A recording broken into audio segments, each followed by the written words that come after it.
Sophia Hartwell's heel drove down like a hammer. The paper airplane exploded into the mud.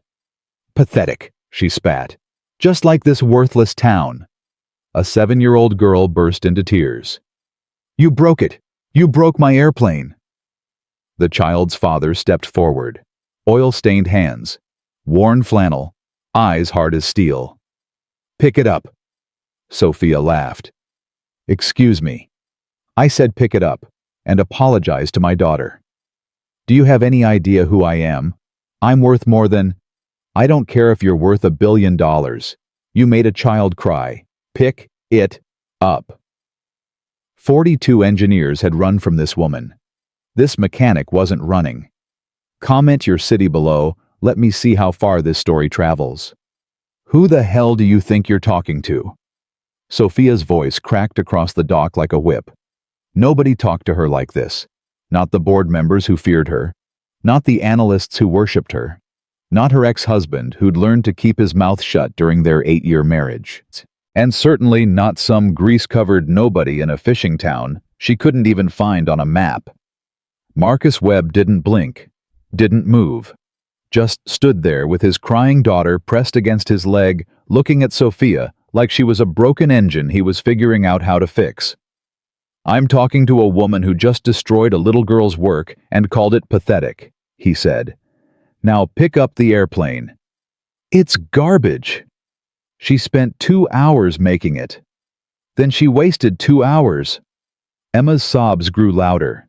She clutched her father's jeans, her small body shaking. "Daddy, I want to go home. I don't like her." Something shifted in Marcus's expression. The calm cracked just for a moment, revealing something dangerous underneath. "Last chance," he said quietly. "Pick it up. Apologize. Walk away." Or what?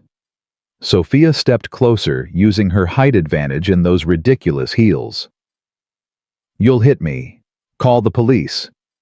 Sue me with money you don't have." "No." "Then what?" Marcus bent down, picked up the crushed airplane himself, smoothed the wet paper with hands that had seen decades of hard work. Then he looked up at Sophia with an expression that made her take an involuntary step back. "I'll remember," he said.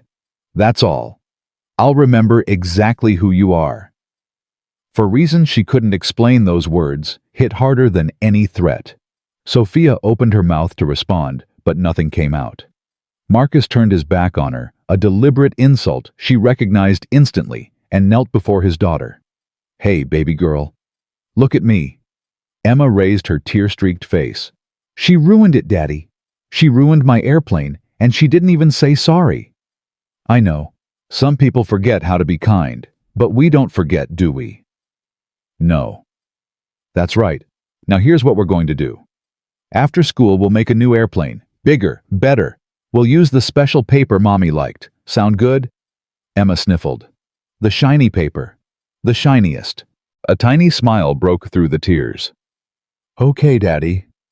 Marcus stood, lifting Emma onto his hip.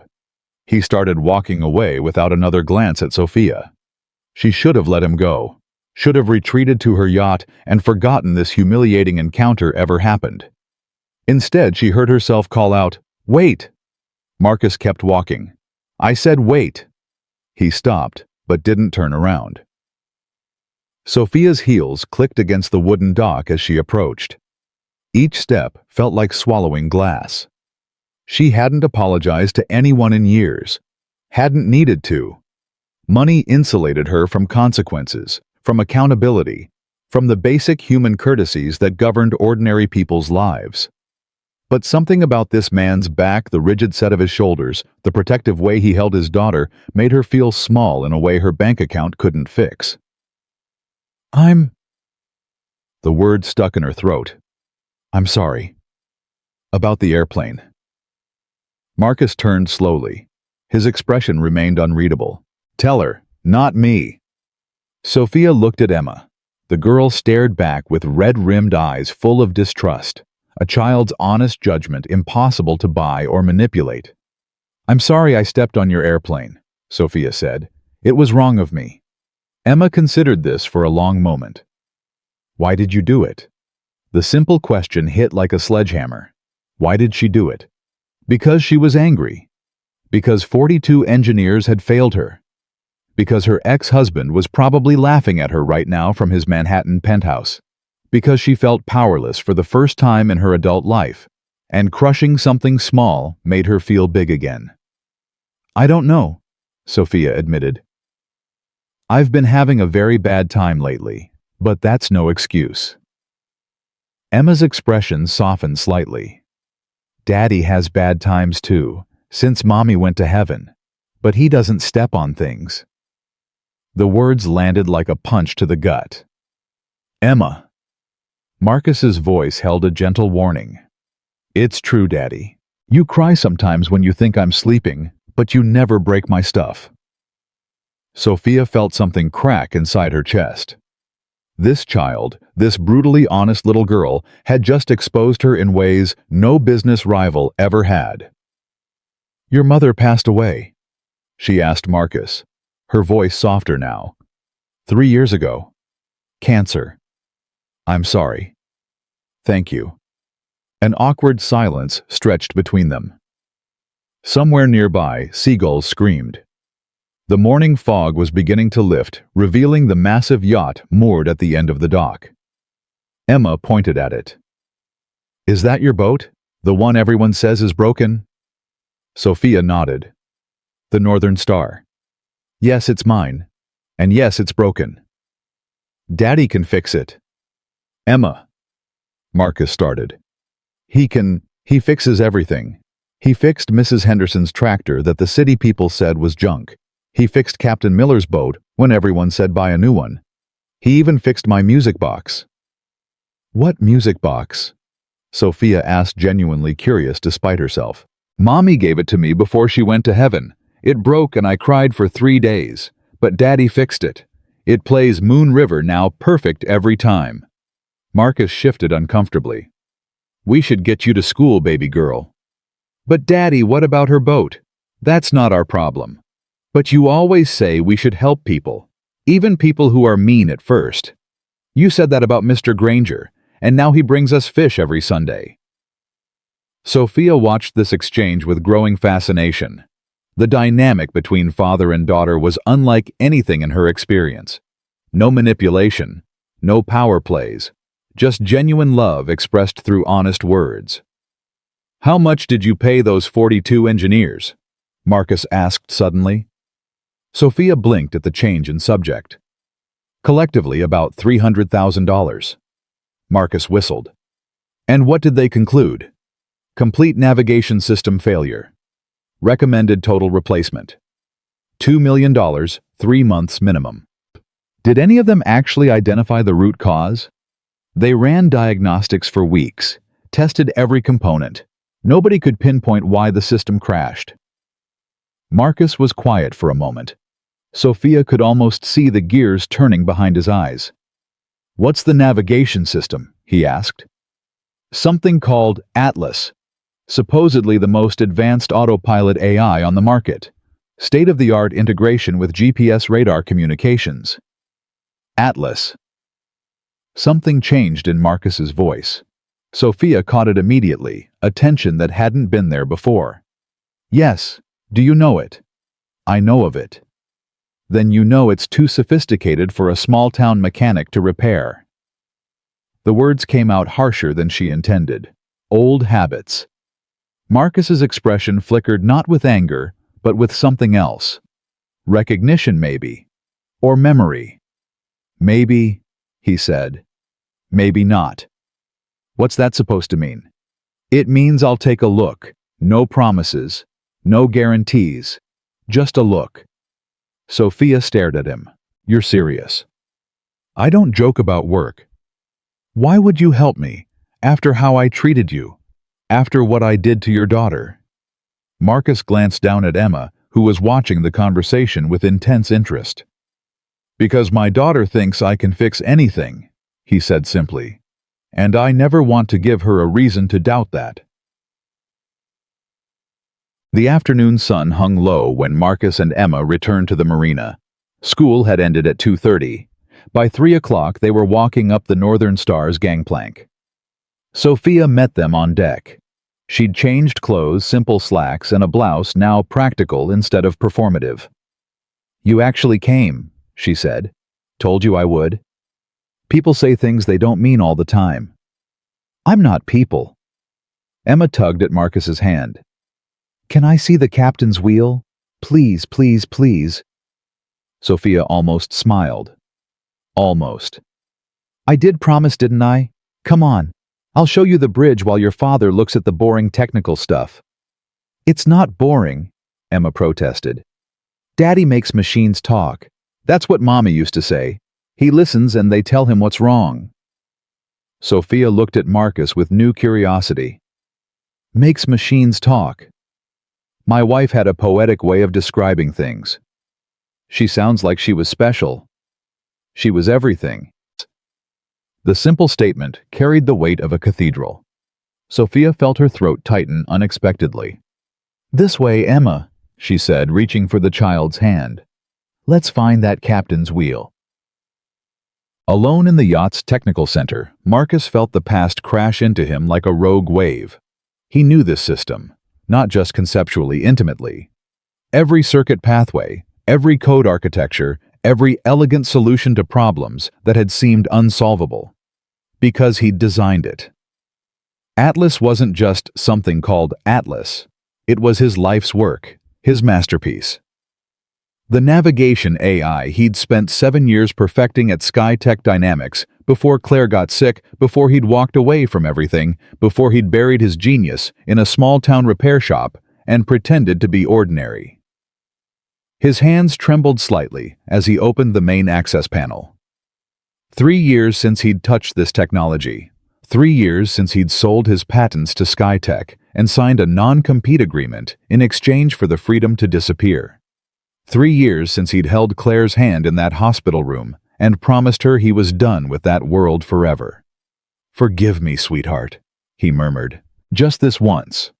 The diagnostic port was exactly where he'd designed it to be. Marcus pulled a small device from his pocket, a custom diagnostic tool he'd built years ago, one of the few pieces of his former life he'd kept. He plugged it in and watched data scroll across the tiny screen. His breath caught. This wasn't a malfunction. This wasn't a system failure. This was sabotage. Someone had deliberately installed a hidden device that created a back door into the Atlas system. Someone was using the Northern Star's navigation computer to steal data, specifically the core algorithm that made Atlas revolutionary. His algorithm. Marcus's mind raced. Who had access to the yacht? Who knew about Atlas? Who would benefit from stealing the technology? Then he remembered. 3 years ago. The acquisition that had driven him out of SkyTech in the first place. Daniel Hartwell, tech billionaire, CEO of Hartwell Aerospace, Sophia's ex-husband. "Why do you have such a big boat if you're all alone?" Emma's question echoed through the yacht's bridge. Sophia stood at the window watching the harbor, caught off guard by the child's directness. "It wasn't always just me," she said finally. "Were you married?" "Yes." "Did he go to heaven too?" Despite everything, Sophia almost laughed. "No, we just stopped being married." "Why?" "Emma." Marcus's voice came from the doorway. Sophia hadn't heard him approach.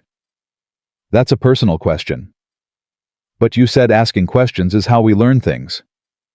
"Some questions aren't ours to ask." Emma's face scrunched up in concentration. "How do I know which ones?" "If the question might make someone sad, maybe save it for later." "Oh." Emma looked at Sophia.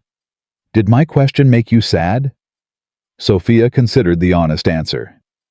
"A little, but it's okay. You didn't mean any harm." "I'm sorry." "Don't be. Curiosity is a good thing."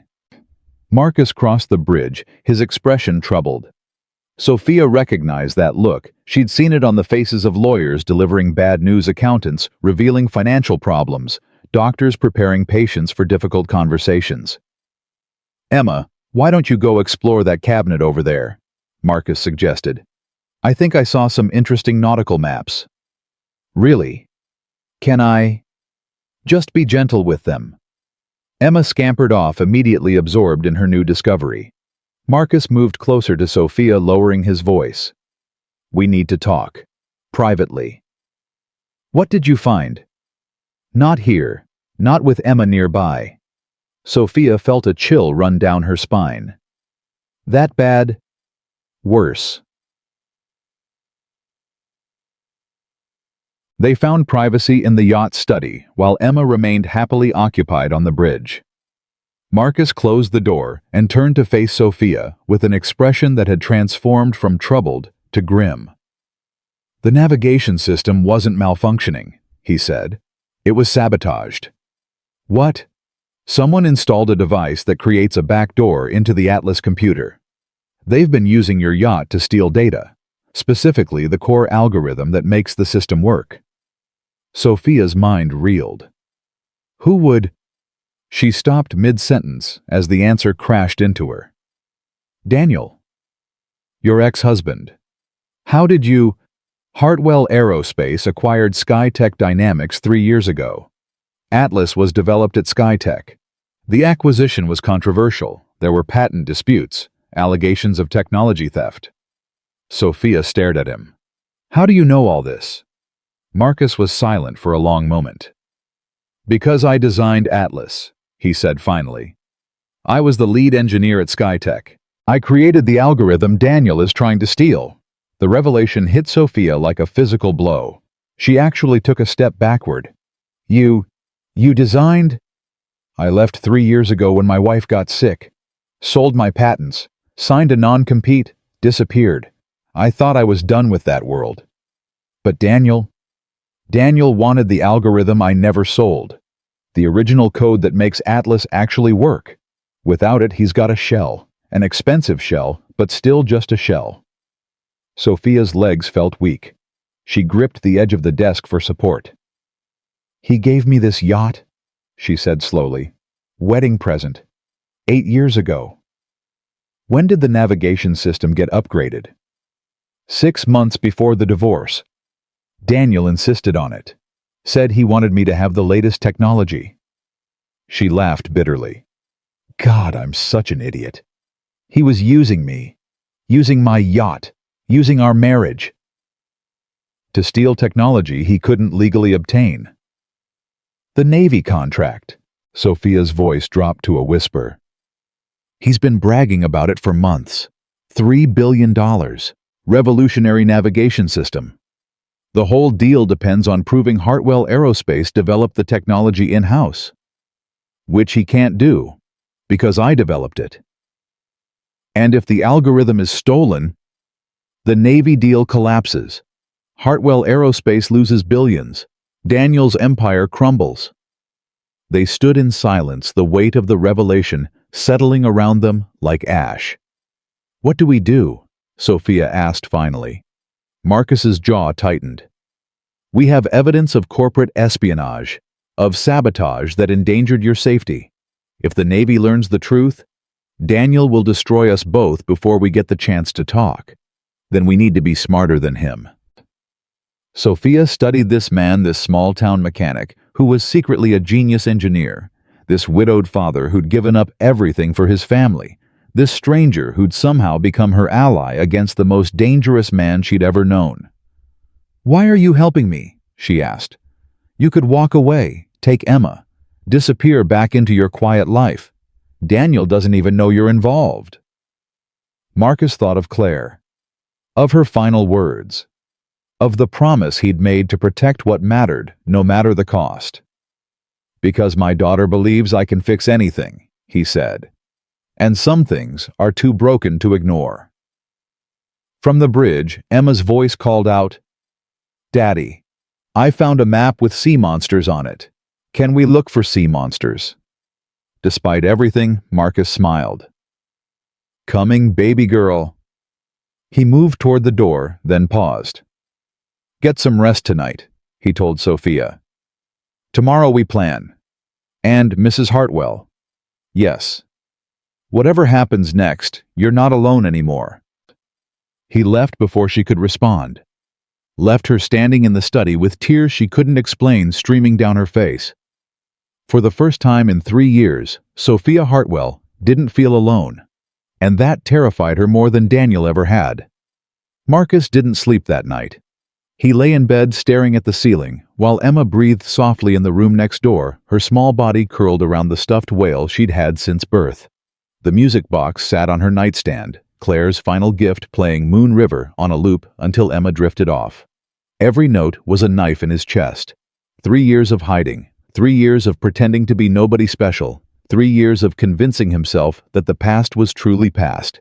And now, Daniel Hartwell had dragged him back in. At 4 in the morning, Marcus gave up on sleep. He padded to the kitchen, made coffee, and sat at the small table where Claire used to paint while he worked on blueprints. Her easel still stood in the corner. He couldn't bring himself to move it. His phone buzzed. Unknown number. "Hello? Mr. Webb?" The voice was male professional cold. "We haven't met, but I believe you spent some time on the Northern Star yesterday." Marcus's grip tightened on the phone. "Who is this?" "A friend of the Hartwell family. I'm calling to offer some advice." "I don't need advice."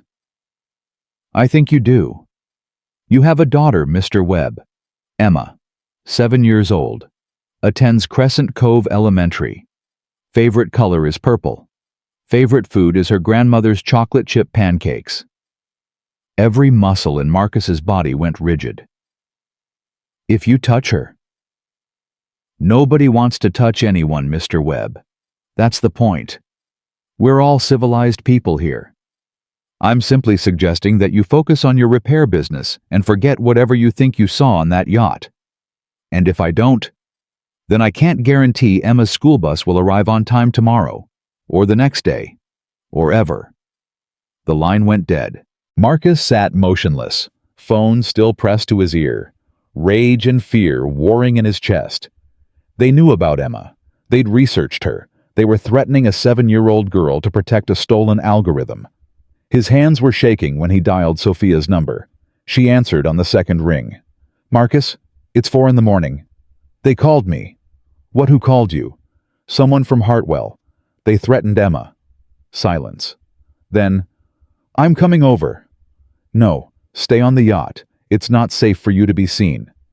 "I don't care about safe. Give me your address." 20 minutes later, Sophia stood in Marcus's kitchen, still wearing the clothes she'd fallen asleep in. Her hair was disheveled, her makeup smudged, and she looked more human than he'd ever seen her. "Tell me everything," she said. Marcus recounted the conversation word for word. With each sentence, Sophia's expression grew darker. "James Lawson," she said when he finished. "Daniel's fixer. He handles the problems Daniel doesn't want to get his hands dirty with. He knows where Emma goes to school, her favorite color, her favorite food. Daniel is thorough. It's what makes him dangerous. I don't care how dangerous he is. He threatened my daughter." Sophia reached across the table and gripped Marcus's hand. The contact was unexpected electric. "We'll protect her," she said. "Whatever it takes. How I'm a small-town mechanic. You're running from a divorce. Daniel has billions of dollars and apparently no conscience. We have something he doesn't." "What?" "The truth. And evidence." Marcus pulled his hand back, not because he wanted to, but because the warmth of her touch was making it hard to think. "Evidence that proves what? That he sabotaged your yacht. That he's stealing my algorithm. He'll have lawyers that make it all disappear.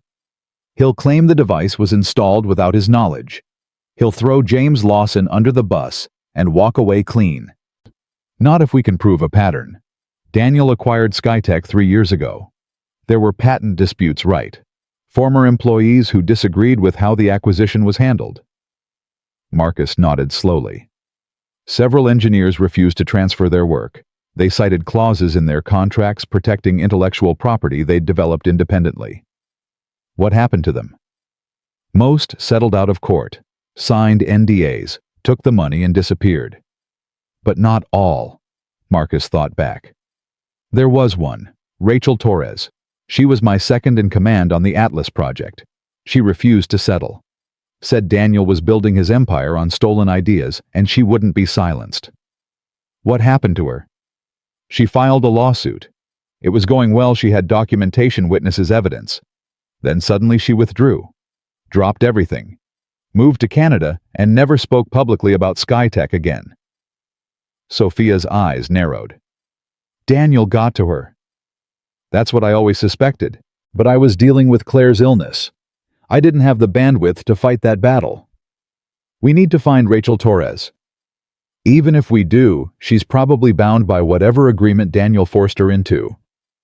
Agreements can be broken if they were signed under duress.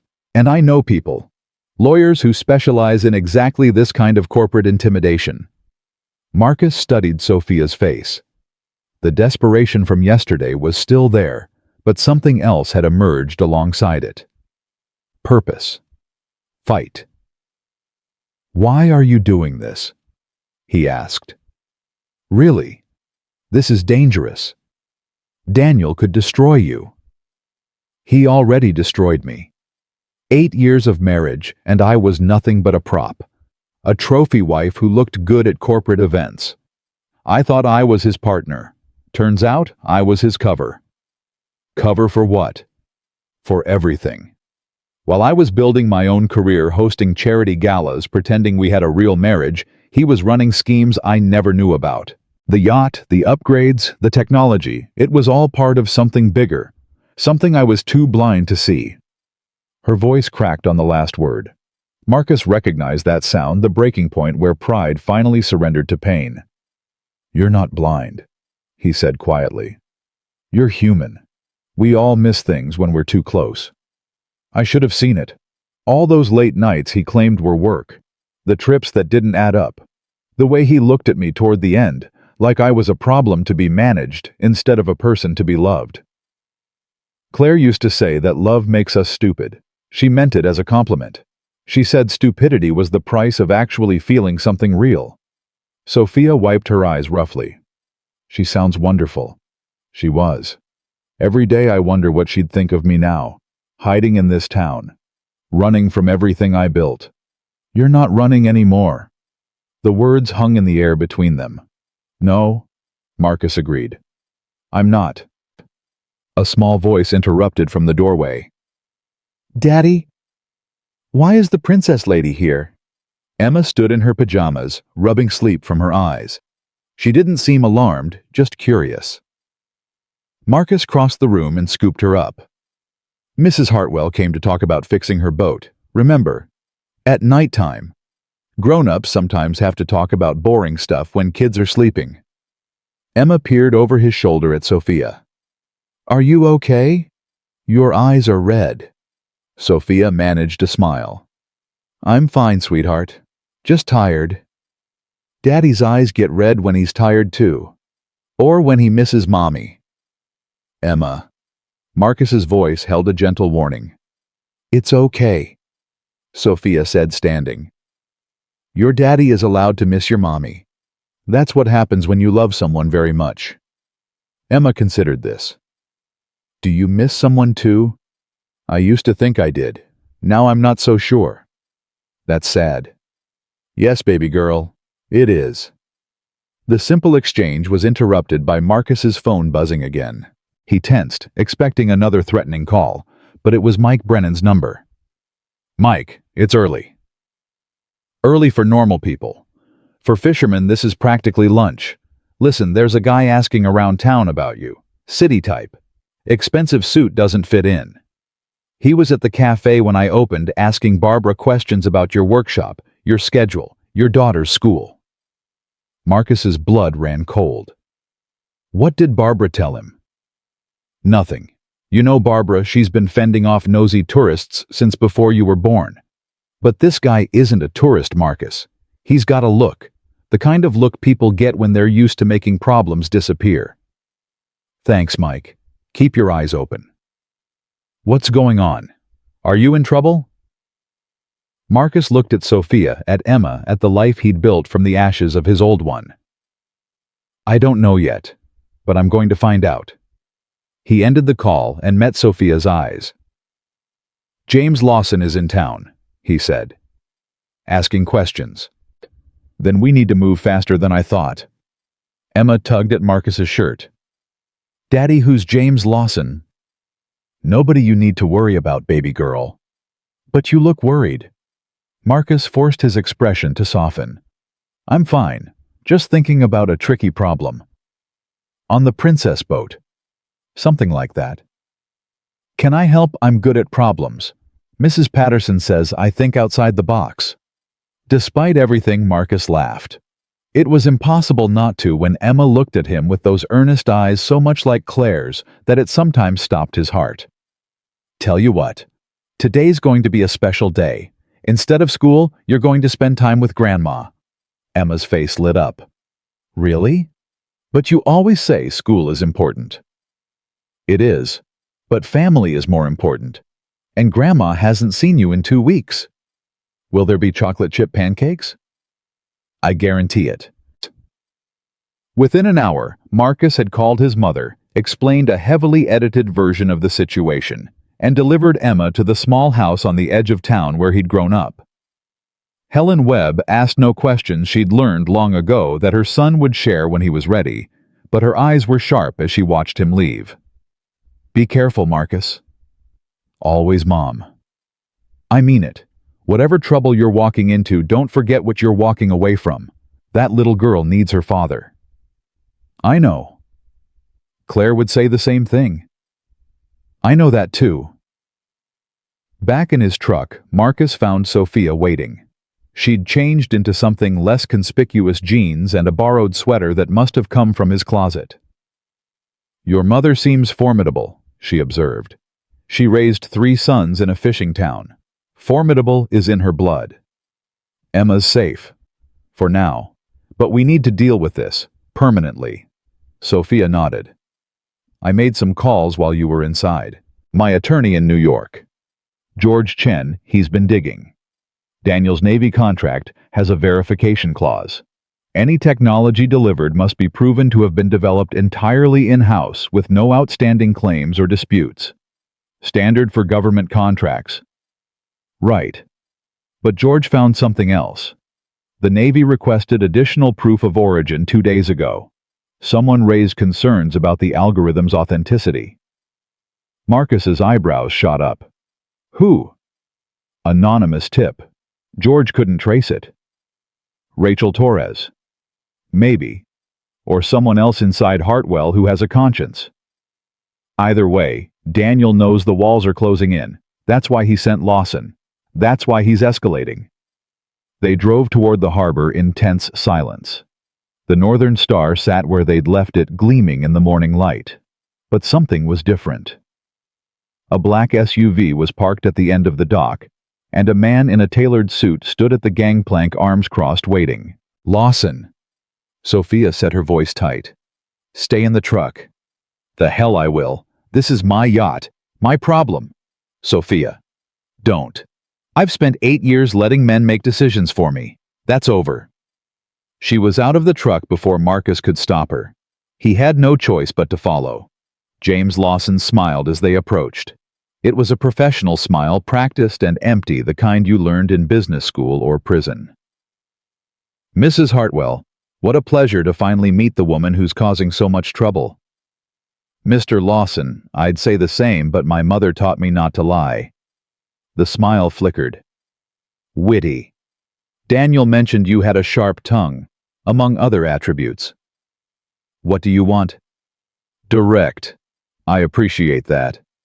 Lawson turned his attention to Marcus. "Mr. Webb, we spoke earlier.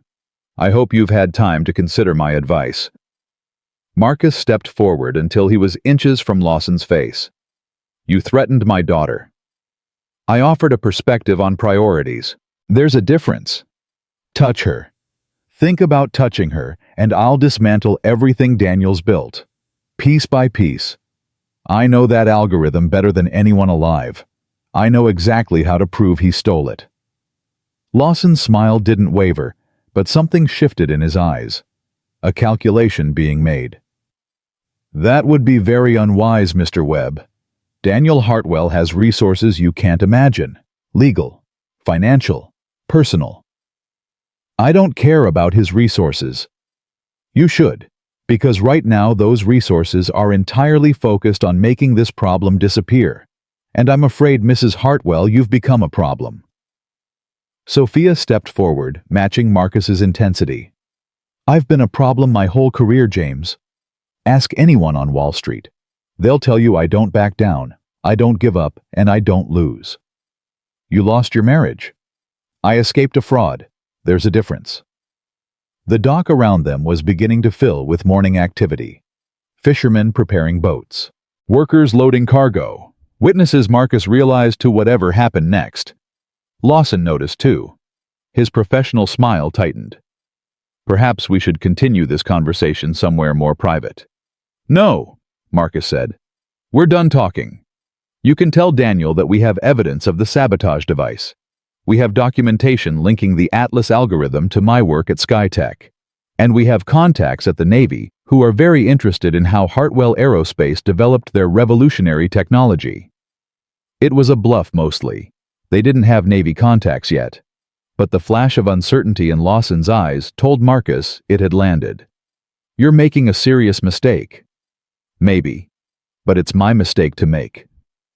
And what about your daughter's mistakes? Children are so careless. Accidents happen every day. Marcus moved before he could think. His hand shot out and grabbed Lawson's throat, slamming him against the dock railing. Listen to me very carefully, Marcus said, his voice deadly quiet. I spent 15 years building things that could fly, things that could navigate oceans, things that changed industries. That same brain that created those systems is now entirely focused on destroying anyone who threatens my child. Do you understand? Lawson gasped, eyes bulging. Marcus. Sophia's voice cut through the red haze. Let him go. He threatened Emma. I know, but this isn't the way. Marcus held on for one more heartbeat, letting Lawson feel exactly how much danger he was in. Then he released him, stepping back with controlled precision. Lawson stumbled, coughing, clutching his throat. You'll regret that, he wheezed. Maybe. But you'll regret threatening my daughter more. Now get off this dock. Lawson straightened his suit with trembling hands. The professional mask was cracked now, revealing something uglier underneath. This isn't over. No, it isn't. Tell Daniel we're just getting started. They watched him retreat to the black SUV. The engine roared to life, and he was gone. Sophia let out a breath she'd been holding. That was either very brave or very stupid. Probably both. He'll tell Daniel. I'm counting on it. What? Marcus turned to face her, his expression hard. Daniel thinks he's dealing with a small-town mechanic and his bitter ex-wife. Two people he can threaten and intimidate into silence. He needs to understand that's not what's happening here. So you scared his fixer. That won't stop Daniel. No, but it buys us time. And it tells him we're not afraid. Are you afraid? Marcus thought of Emma, of Claire, of the life he'd built and the life that had been taken from him. Terrified, he admitted. But fear and surrender aren't the same thing. My wife taught me that. They boarded the yacht and descended to the technical center.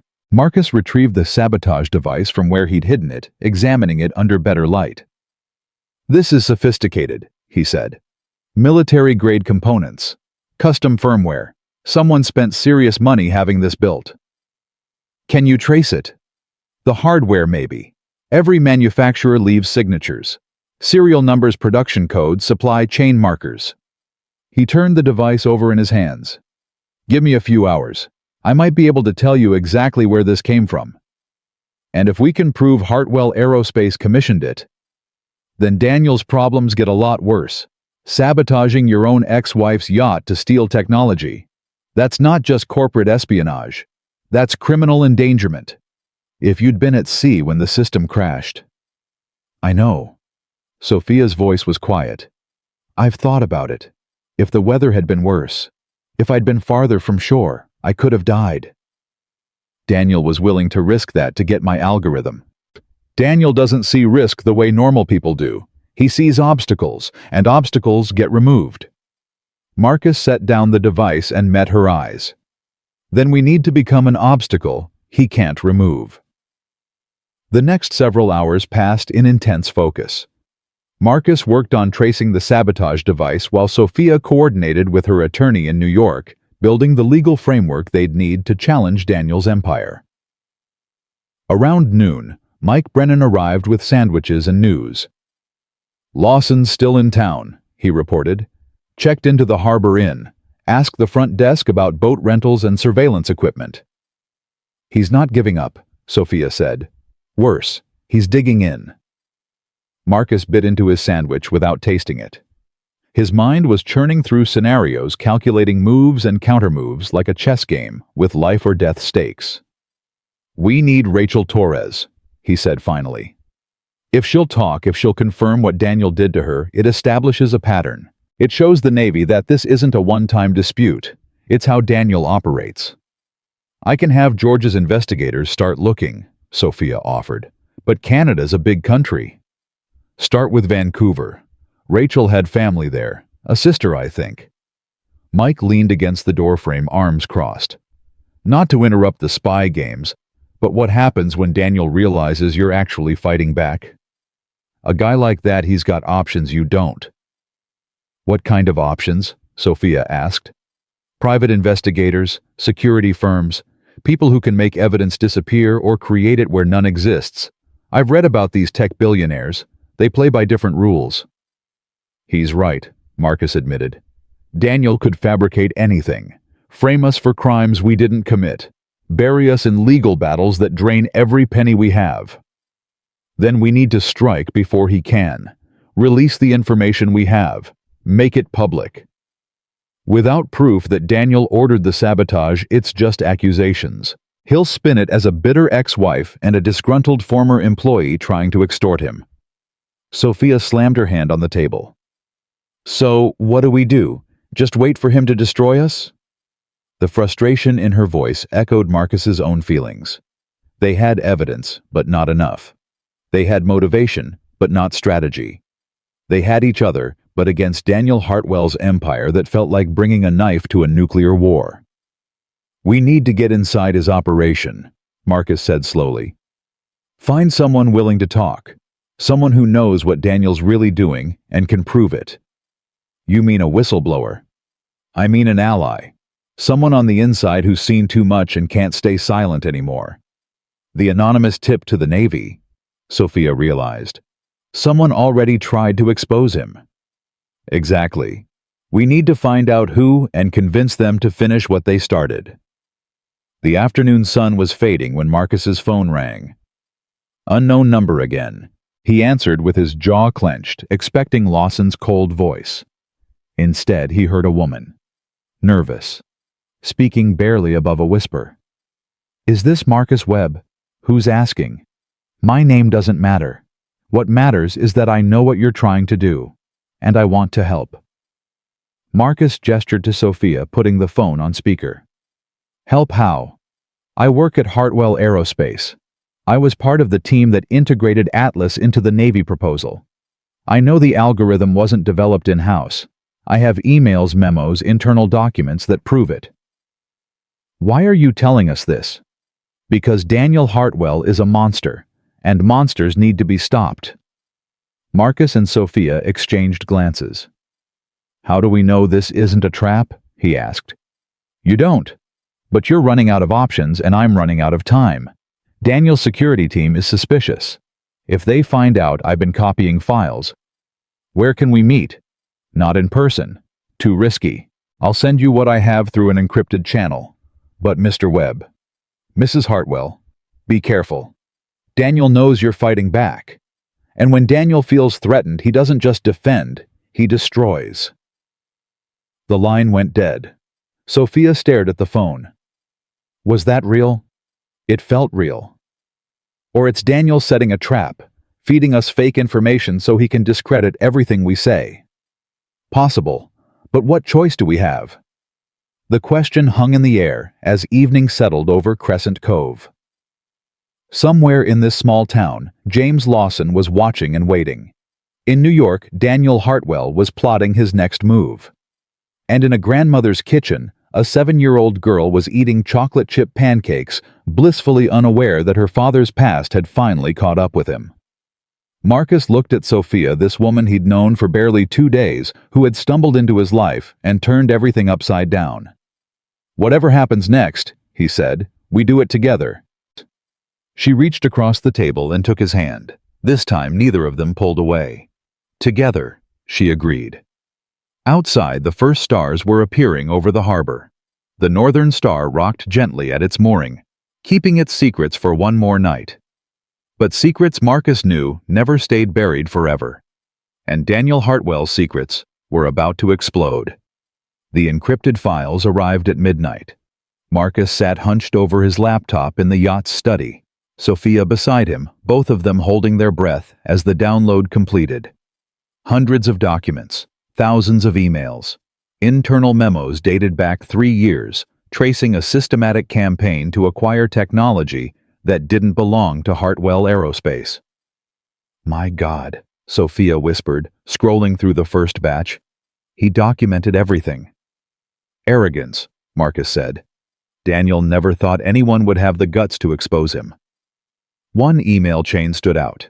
Daniel Hartwell to James Lawson, dated 6 months before the SkyTech acquisition. "The Webb algorithm is the key. Without it, Atlas is worthless. Find a way to get it. I don't care how." Lawson's response: "Webb won't sell. He's attached to the search and rescue angle.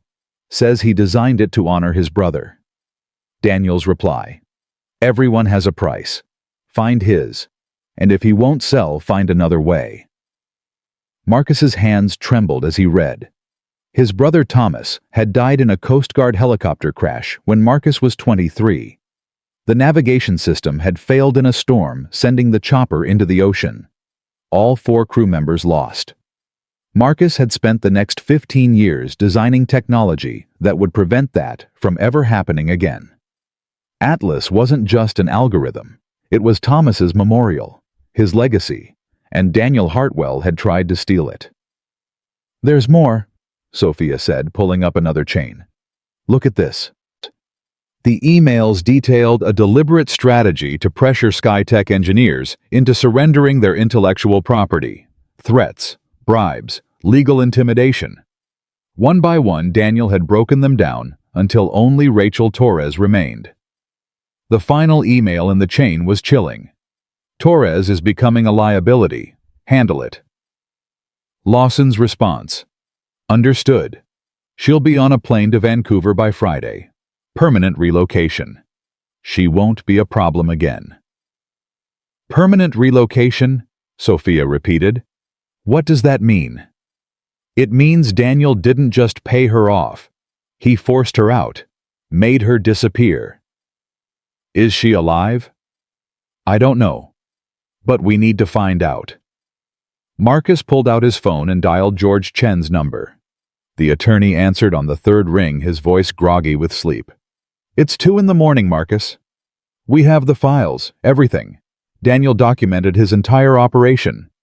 Silence. Then, "Tell me you're joking." Internal emails going back 3 years. Proof that he knew the algorithm was stolen. Orders to intimidate witnesses. Everything we need. George was fully awake now. "Send me copies. Multiple copies. Cloud storage, physical drives, encrypted backups. If Daniel finds out you have this, he's going to find out soon enough. We're not hiding anymore. Marcus, listen to me. Daniel Hartwell has destroyed people with far more resources than you. If you go public with this before we have a solid legal strategy..." "A 7-year-old girl is being threatened, George. My daughter. Strategy can wait. Her safety can't." Another pause. "What do you need?" "Rachel Torres. Last known location was Vancouver. She had a sister there. I'll have my investigators on it within the hour. And George, thank you for believing us. I believe the evidence. That's what lawyers do. Just promise me you'll be careful." "No promises, but we'll be smart." He ended the call and turned to Sophia. She was staring at the laptop screen, her face pale. What is it? The whistleblower. The woman who called us. Sophia pointed to an email chain. I think I know who she is. The emails were between Daniel and his head of technology development, a woman named Dr. Sarah Chen. No relation to George Marcus, had already checked. The conversation detailed concerns Sarah had raised about the algorithm's origin. Concerns Daniel had dismissed with increasing hostility. Drop it, Sarah. The Navy doesn't care where the technology came from. They care that it works. But sir, if anyone investigates, no one is going to investigate. We own the narrative. Now get back to work and stop asking questions. She tried to warn him, Sophia said, and he shut her down. So she went around him.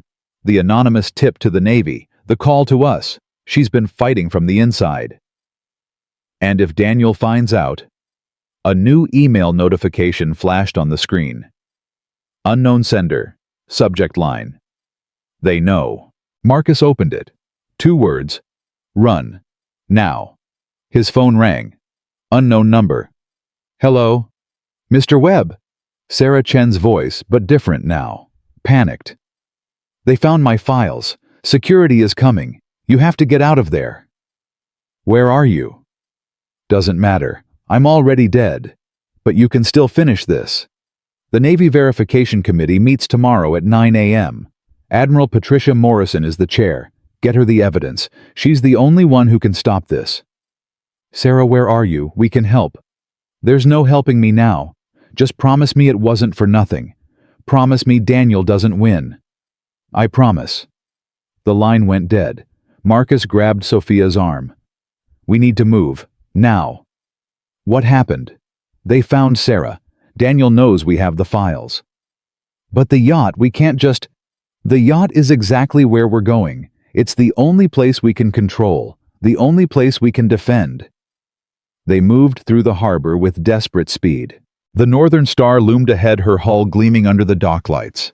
Marcus scanned for threats. Lawson's SUV security teams, anyone who didn't belong. Nothing. Yet. Get the engine started, he told Sophia. I need to make one more call. She ran for the gangplank while Marcus dialed his mother's number. Helen answered immediately, her voice alert despite the hour. Marcus, what's wrong? Mom, I need you to take Emma somewhere safe. Somewhere no one would think to look. What's happening? I can't explain now. Just trust me. Please. There's a cabin upstate. Your father's old fishing spot. No one knows about it. Perfect. Go there. Don't tell anyone. Don't stop for anything. Marcus, you're scaring me. I'm scared too, Mom. But I'm going to fix this. I promise. Be careful, son. That little girl needs her father. I know. I love you, Mom. I love you too. He ended the call and boarded the yacht. Sophia had already started the engines, their powerful hum vibrating through the deck. Where are we going? She asked. Washington. The Navy Verification Committee meets tomorrow morning. We need to get that evidence to Admiral Morrison before Daniel can stop us. That's a 12-hour sail minimum. Then we'd better move fast. They cast off the mooring lines and guided the Northern Star out of the harbor. The open ocean stretched ahead, dark and vast, holding both danger and possibility in its depths. 2 hours into the journey, the radar picked up something. Marcus? Sophia's voice was tight. We've got company. He moved to the bridge and studied the screen. A vessel fast approaching from the south, matching their course. Gaining. Could be a fishing boat, Sophia said, but her tone suggested she didn't believe it. At 3 a.m. on this heading. The radio crackled to life. Northern Star. This is the security vessel, Hartwell Sentinel. Reduce speed and prepare to be boarded. Sophia grabbed the radio before Marcus could stop her.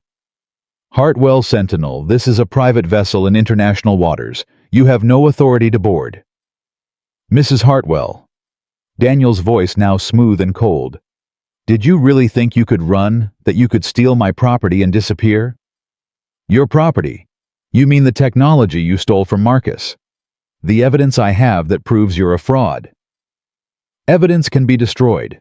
Witnesses can be discredited. You of all people should know how this works. What I know is that you used me for 8 years. Used our marriage as cover for your crimes. Well, the cover's blown, Daniel. And tomorrow, the whole world is going to know what you really are. Silence. Then Daniel's voice again, harder now. You're making a mistake, Victoria. A fatal one. Don't call me that. My name is Sophia. I was Victoria when I was your wife. When I was your fool. Not anymore. Have it your way. But understand this. I will not allow you to destroy everything I've built. Whatever it takes. The radio went dead. Marcus pushed the throttle to maximum. The Northern Star surged forward, her powerful engines straining against the water. Can we outrun them? Sophia asked. Maybe. But we need to try something else first. He pulled out his phone and dialed a number he'd memorized years ago. A number he'd hoped never to use. United States Coast Guard, this is Petty Officer Williams. What is your emergency? This is Marcus Webb aboard the yacht Northern Star. We're being pursued by a private security vessel attempting an illegal boarding. I'm a former aerospace engineer with evidence of corporate espionage targeting a Navy contract. We need immediate assistance. Sir, can you confirm your position? Marcus rattled off coordinates. The pursuing vessel is the Hartwell Sentinel. It's owned by Daniel Hartwell, CEO of Hartwell Aerospace. A pause. Did you say Daniel Hartwell? The defense contractor. Yes, and he's trying to prevent us from delivering evidence of fraud to the Navy Verification Committee. Sir, I'm going to need you to stay on the line. I'm dispatching a cutter to your location. How long? 45 minutes minimum. Marcus looked at the radar. The Hartwell Sentinel was closing fast. They didn't have 45 minutes. Do what you can. We'll try to stay ahead. He ended the call and turned to Sophia. Coast Guard is on the way, but it's going to be close. Then we need to slow them down. How? Sophia's eyes went to the yacht's emergency systems. The Northern Star has countermeasures.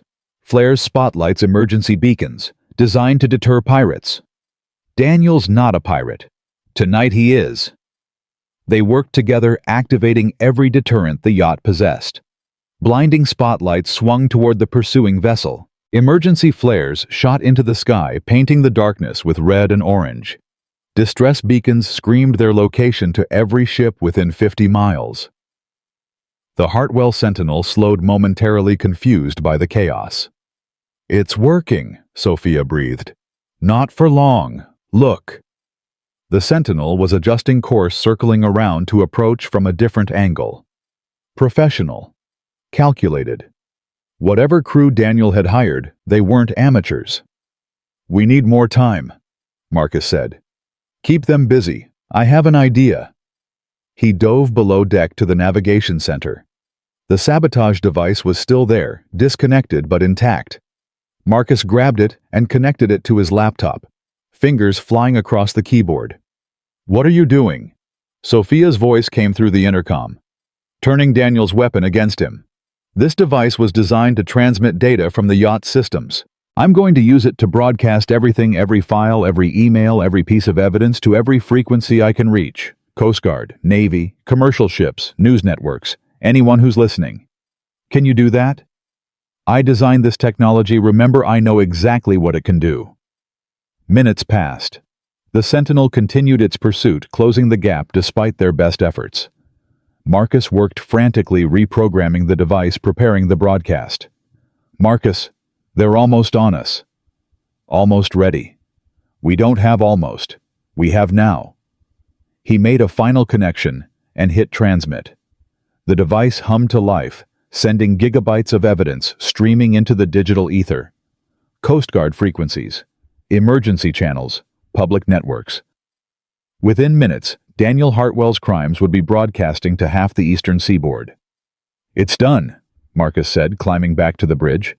Whatever happens now, the truth is out there. Daniel can't stop it. Sophia looked at him with something like wonder. You just destroyed a $3 billion empire with a laptop and a sabotage device. Poetic justice. The radio crackled again. Daniel's voice, but different now. Desperate, enraged. What did you do? What the hell did you just do? I fixed your boat, Daniel. You asked if I was smart enough. Turns out I was.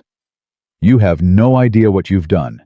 The contracts, the investments, thousands of jobs. Thousands of jobs built on theft, on fraud, on threatening a 7-year-old girl. You made your choices, Daniel. Now you live with them. I'll destroy you, both of you. I'll spend every dollar I have. You won't have many dollars left after tomorrow. The Navy doesn't take kindly to contractors who lie about their technology. Neither do shareholders or prosecutors. The Sentinel was almost alongside now. Through the bridge windows, Marcus could see men gathering on its deck. Armed, ready to board. This is your last chance, Daniel said. Surrender the yacht. Delete the broadcast. Maybe I let you walk away. Marcus looked at Sophia. She was pale but steady, her jaw set with determination. What do you think? He asked. I think I spent 8 years being Daniel Hartwell's pawn. I'm done being moved around the board.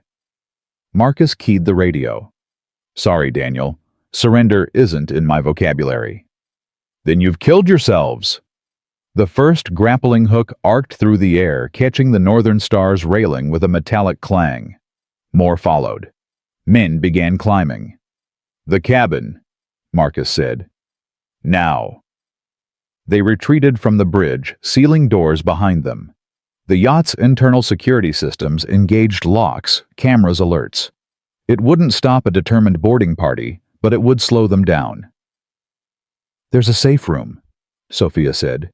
Daniel had it installed. Reinforced walls, independent communication systems, emergency supplies. He built his own prison. He built a fortress. We're going to use it. They reached the safe room just as the first boarders breached the bridge.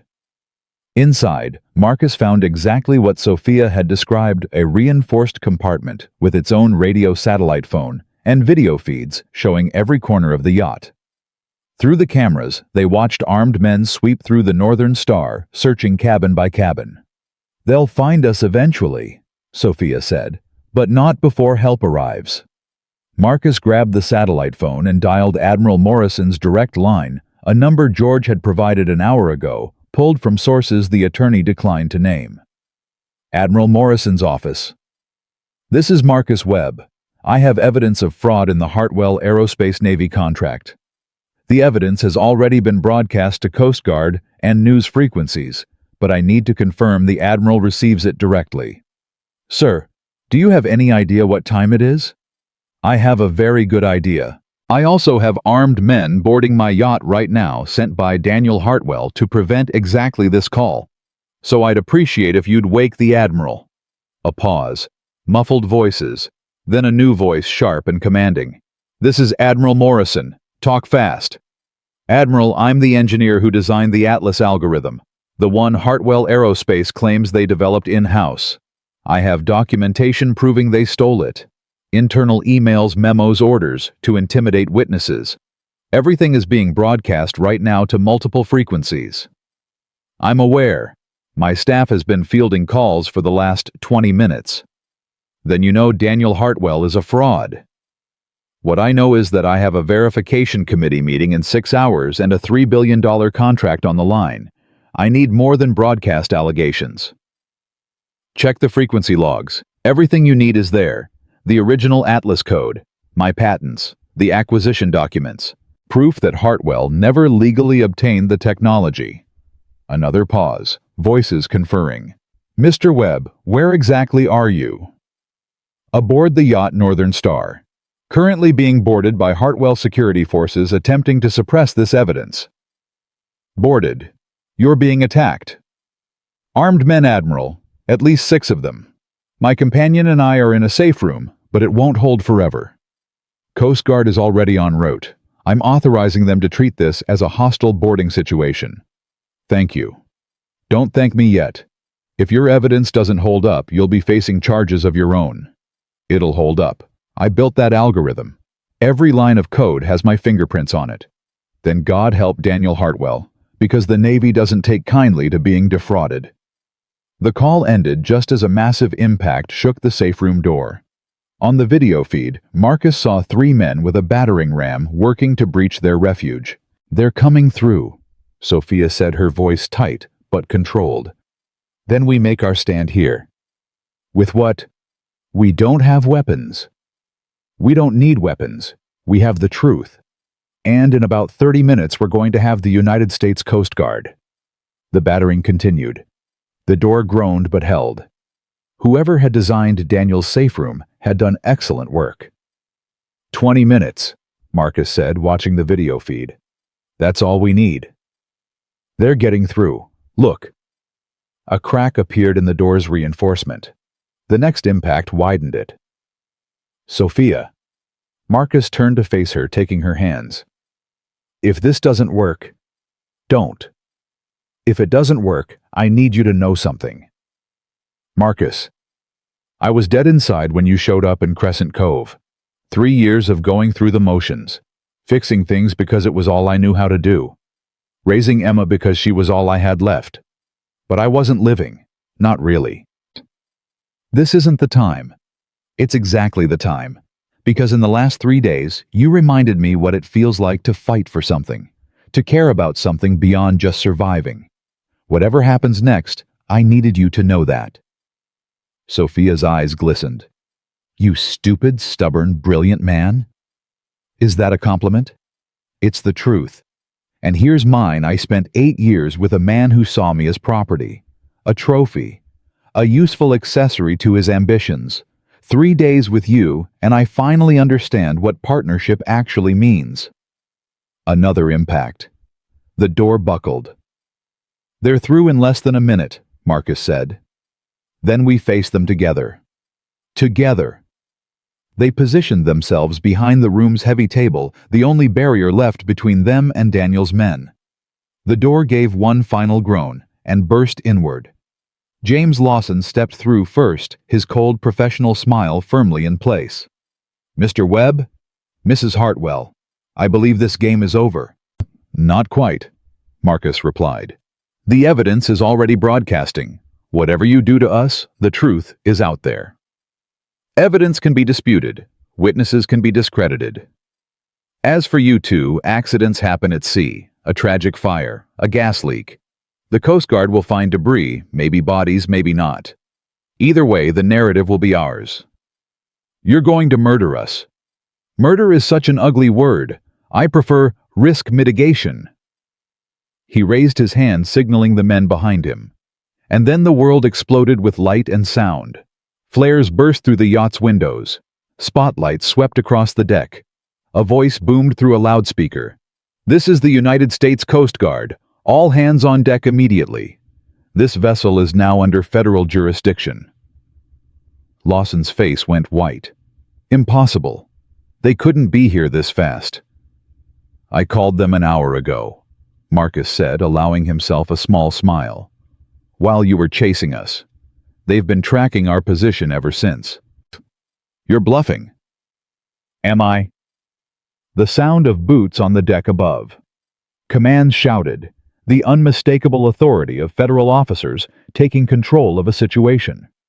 Lawson's men looked at each other, calculation replacing aggression. One by one, they lowered their weapons. "Smart choice," Sophia said. "This isn't over," Lawson hissed. "Yes, it is. Your boss just lost a $3 billion contract, his company, and probably his freedom. You can either cooperate with the investigation or go down with him. Your choice." A Coast Guard officer appeared in the doorway, weapon drawn. "Everyone freeze. Hands where I can see them." Marcus raised his hand slowly, relief washing through him. "Officer, my name is Marcus Webb. I'm the one who called this in. These men were attempting an armed boarding of a private vessel." The officer's eyes swept the room, taking in the situation. "Mr. Webb, you're going to have a lot of questions to answer." "I'll answer every one of them. Just get these men off this yacht." The next hour was chaos. Coast Guard officers securing the Northern Star. Lawson and his team in custody. Interviews, statements, evidence collection. Through it all, Marcus and Sophia stayed close, drawing strength from each other's presence. As dawn broke over the Atlantic, a call came through on the yacht's radio. "Mr. Webb, this is Admiral Morrison." Marcus grabbed the receiver. "Admiral? I've reviewed the evidence. My technical team has verified the algorithm's origin. Your patents predate Hartwell's claimed development by 7 years. So you believe us? I believe the data. The verification committee meeting has been postponed pending a full investigation into Hartwell Aerospace's contract submission. Daniel Hartwell has been notified that his company is suspended from all federal contracts effective immediately." Marcus closed his eyes, letting the words sink in. "Thank you, Admiral." "Don't thank me. Thank yourself. You built something remarkable with that algorithm, Mr. Webb. Something that could save lives if it's used properly. It would be a shame to see it wasted on fraud. That's all I ever wanted, for it to help people. Then maybe when this is over we can talk about its proper application. The Coast Guard could use technology like that." "I'd like that, Admiral." The call ended. Marcus turned to Sophia, exhaustion and triumph warring on his face. "It's over," he said. "We did it." Sophia wrapped her arms around him, holding tight. "We did it together." Through the yacht's windows they watched the sun rise over the ocean, the same ocean that had carried them through the darkest night of their lives, and now promised the dawn of something new. But Marcus knew the hardest conversation was still ahead. He picked up his phone and dialed his mother's number. "Mom, it's safe now. You can come home." "Marcus, what happened?" "The news is saying something about Daniel Hartwell being arrested." "I'll explain everything. But first, can you put Emma on?" A moment later, his daughter's voice filled his ear. "Daddy, Grandma says you had an adventure." Despite everything, Marcus laughed. "I did, baby girl. A big one." "Did you fix the princess boat?" He looked at Sophia, at the yacht that had nearly become their tomb and instead became their salvation. "Yeah, sweetheart, I fixed it." "I knew you would. You fix everything." "I'm coming to get you soon. We're going home." "Will the princess lady come too?" Marcus met Sophia's eyes. She was listening, a tentative hope visible in her expression. "Would you like that?" he asked Emma. "Yes, she's nice. And she needs a family. She told me so." "Then yes, baby girl, she'll come too." He ended the call, his heart fuller than it had been in 3 years. "A family?" Sophia asked, her voice uncertain. "If you want one." "I don't know how to be part of a family. I never really had one. Not a real one." Marcus took her hand. "Neither did I until Claire. She taught me that family isn't about blood or history. It's about choosing each other, every day, even when it's hard." "I'm damaged, Marcus. Broken in ways I'm still discovering." "So am I. So is everyone. That's not a disqualification. That's just being human." Sophia's eyes filled with tears she'd spent a lifetime refusing to shed. "I crushed your daughter's airplane. And then you helped save her father. I think we can call it even." She laughed, a real laugh surprised out of her by the absurdity of it all. "You're serious about all of this?" "Dead serious. Emma needs a mother. I need a partner. And you need a home. Seems like we can solve each other's problems." That simple? Nothing simple about it. But the best things never are. The Coast Guard cutter escorted them back toward shore, its presence a guarantee of safety after the night's chaos. Marcus stood at the helm of the Northern Star, Sophia, beside him, watching the coastline grow closer. A new day. A new beginning. And somewhere in a cabin upstate, a 7-year-old girl was waiting ready to welcome them both home. The cabin smelled like pine needles and pancake batter when Marcus pushed open the door. Emma launched herself across the room before he could take 2 steps inside. "Daddy!" He caught her in his arms, lifting her high, burying his face in her hair. 3 days. It had only been 3 days since he'd seen her, but it felt like a lifetime. The fear, the danger, the moments when he'd genuinely wondered if he'd ever hold his daughter again, all of it crashed through him as her small arms wrapped around his neck. "I missed you so much, baby girl." "I missed you more. Grandma said you were being a hero. Were you being a hero?" Marcus looked over Emma's shoulder at his mother, who stood in the kitchen doorway, wiping her hands on a dish towel. Helen Webb's eyes were red, but her expression held fierce pride. "Something like that?" Marcus said. "Where's the princess lady?" "She's outside, giving us a minute." Emma squirmed until he set her down. "Can I go get her?" "She shouldn't be alone. She said being alone is the worst thing. She said that when we were looking at maps on the boat. She said she's been alone her whole life, even when she was married. That's sad, right, Daddy?" "Very sad. So I should go get her, so she's not alone anymore." Before Marcus could respond, Emma had darted past him and out the door. He watched through the window as she grabbed Sophia's hand and tugged her toward the cabin, chattering non-stop about pancakes and heroes and how Grandma makes the best hot chocolate in the world. Helen moved to stand beside him. "She's been talking about that woman non-stop," his mother said. "The princess lady this, the princess lady that. I don't think I've seen Emma this excited about anyone since Claire." "Mom?" "I'm not criticizing. I'm observing." Helen's hand found his shoulder. "You've been frozen for 3 years, Marcus, doing what needed to be done but not really living. If this woman helps you thaw, I'm grateful." "It's complicated. Love always is." The door burst open, and Emma dragged Sophia inside. "Grandma, this is Princess Victoria, but really, her name is Sophia, and she's going to live with us." Sophia's face flushed crimson. "Emma, your father and I haven't discussed—" "You said yes on the boat. I heard you. Daddy asked if you wanted a family and you said yes." Helen's eyebrows rose. Marcus felt heat climb his own neck. "Emma has very good hearing," he said weakly. "Apparently." Helen stepped forward, extending her hand to Sophia with the measured assessment of a mother evaluating a potential daughter-in-law. "Helen Webb, I understand you've had quite an adventure with my son."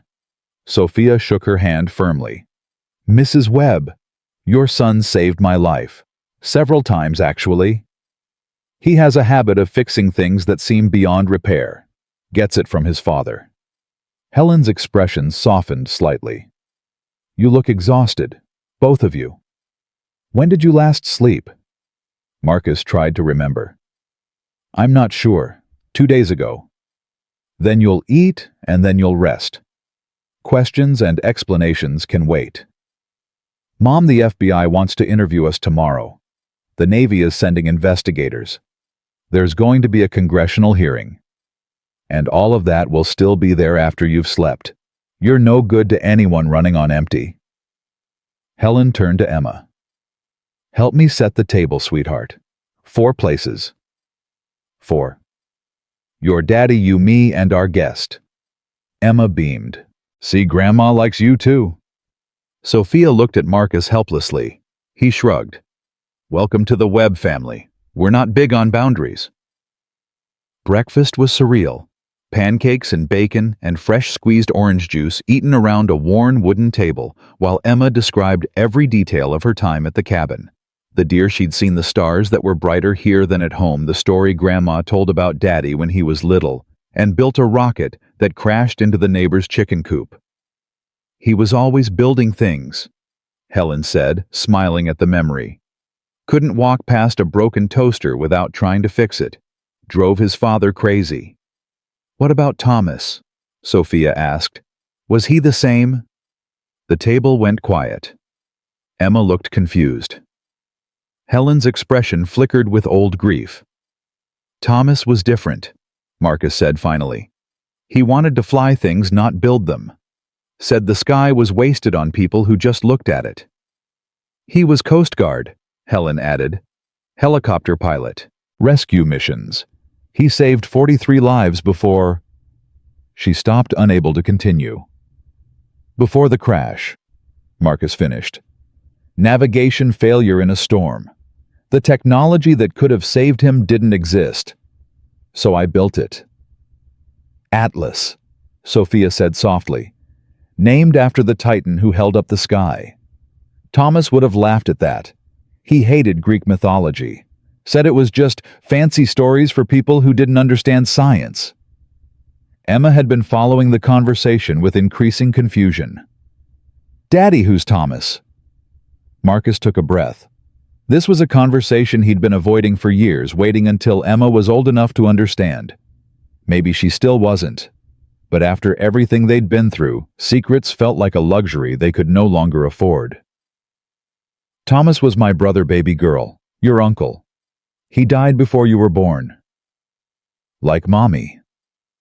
Different, but yes, he's in heaven too.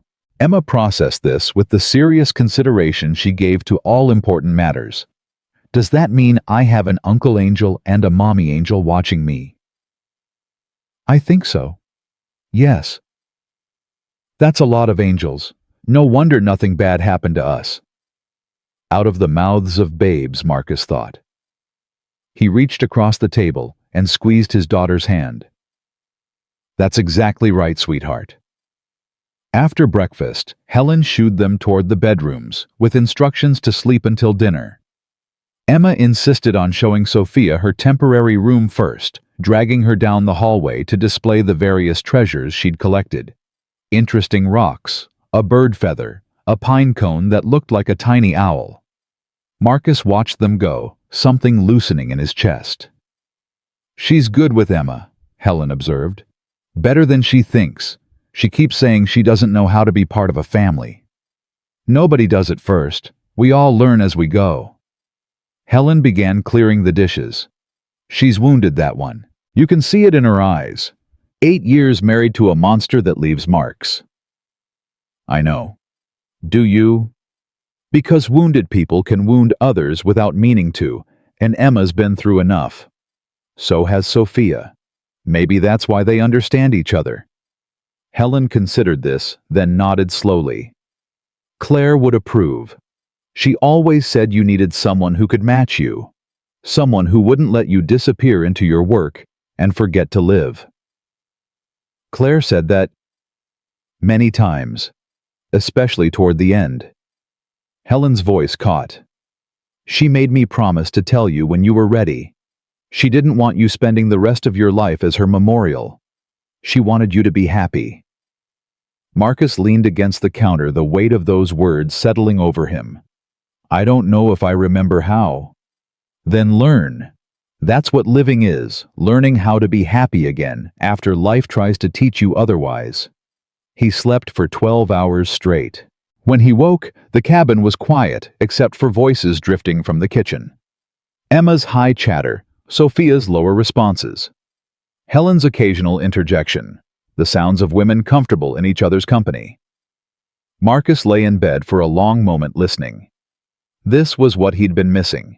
Not just a partner, but a household. A family that extended beyond the tight circle of himself and Emma. A sense that life could be more than just survival. His phone buzzed. George Chen. Tell me good news, Marcus said. Better than good. Daniel Hartwell was arrested this morning. 47 counts including fraud, corporate espionage, and conspiracy to commit assault. The FBI raided Hartwell Aerospace headquarters at dawn. They're seizing everything. What about Lawson? Singing like a canary. Turns out he's been keeping detailed records of every illegal thing Daniel ever asked him to do. Self-preservation instinct. He's cooperating fully in exchange for reduced charges. And the Navy contract? Terminated. Completely. Admiral Morrison held a press conference an hour ago. Called it one of the most brazen frauds in defense contracting history. She also mentioned you by name. Mentioned me, how? As the true creator of the Atlas algorithm. Said the Navy is interested in discussing proper licensing arrangements if you're willing. Marcus sat up, his mind racing. Licensing. They want to use my technology for its intended purpose. Search and rescue operations. Coast Guard implementation. Exactly what you designed it for. That's... Marcus couldn't find the words. Justice, George finished. That's what it is. After everything you went through, the universe is finally paying you back. I don't know what to say. Say yes. Say you'll consider it. Say you'll let something good come from all this pain. I'll consider it. That's all I ask. Now go be with your family. You've earned it. Family. The word felt different now, larger, more possible. Marcus found them in the kitchen. Emma perched on a stool, helping Sophia roll out dough, Helen supervising with the patient instruction of someone who'd done this 1,000 times before. Flour dusted Emma's nose. Sophia had somehow gotten it in her hair. Both of them were laughing. Daddy, we're making pie. I can see that. What kind? Apple. Grandma's secret recipe. But Sophia says she's never made a pie before in her whole life. Can you believe that? My mother wasn't much of a cook, Sophia said somewhat defensively. And then I had housekeepers and caterers and... She stopped, seeming to realize how that sounded. Rich people problems, Emma said matter-of-factly. That's what Grandma called them. Emma, Helen scolded, but her eyes were amused. It's true, though. Sophia said she had a house bigger than our whole apartment building, but she was still sad. That's why I told her being part of our family is better. We don't have a big house, but we have each other. Sophia met Marcus's eyes across the kitchen. The emotion in her expression was raw, unguarded, nothing like the ice queen who'd crushed a paper airplane and challenged him to fix her yacht. She's not wrong, Sophia said quietly. She rarely is. The days that followed were a strange mixture of legal proceedings and domestic normalcy. FBI interviews at the local field office. Video depositions for the congressional investigation. Phone calls with Admiral Morrison's staff about potential collaboration. All of it conducted while learning the rhythm of a household that had suddenly gained a new member. Sophia didn't officially move in, not yet. She was staying at a hotel in town, maintaining a fiction of propriety that fooled absolutely no one. But she was at the cabin every morning for breakfast, every evening for dinner, and most of the hours in between, helping Emma with her expanding craft projects, or sitting quietly beside Marcus as he worked through the mountain of legal paperwork. You don't have to be here for all this, he told her one afternoon, surrounded by documents that would determine Daniel's fate. Yes, I do. It's boring. Lawyers and depositions and endless details about contracts and patents.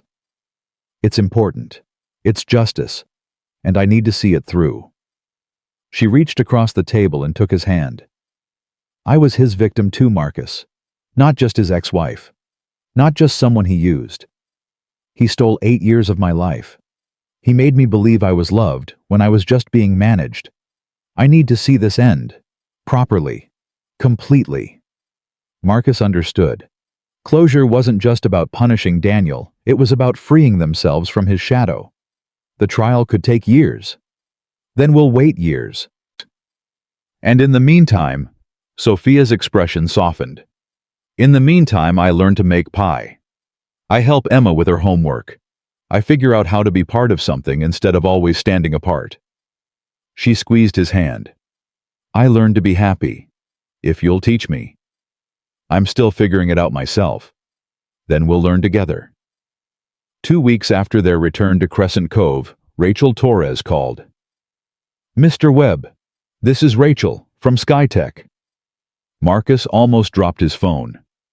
Rachel, we've been trying to find you. I know, I've been watching the news. What you did, what you and Mrs. Hartwell accomplished, I never thought anyone could bring Daniel down. We couldn't have done it without the evidence. The files that were leaked, that was you. A long pause.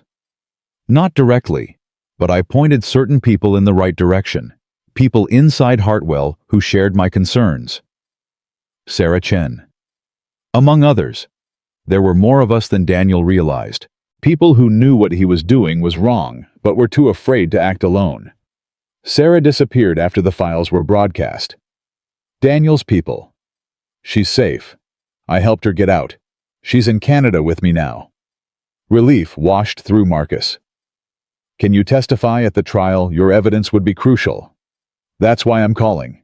The NDA Daniel forced me to sign. Your lawyers think it can be voided. Signed under duress, they said. If that's true, I can finally tell the truth. About everything. Rachel, you don't know how much this means. I think I do. I watched him destroy everything we built at Skytech. I watched him threaten people's families, ruin careers, buy silence with money and fear.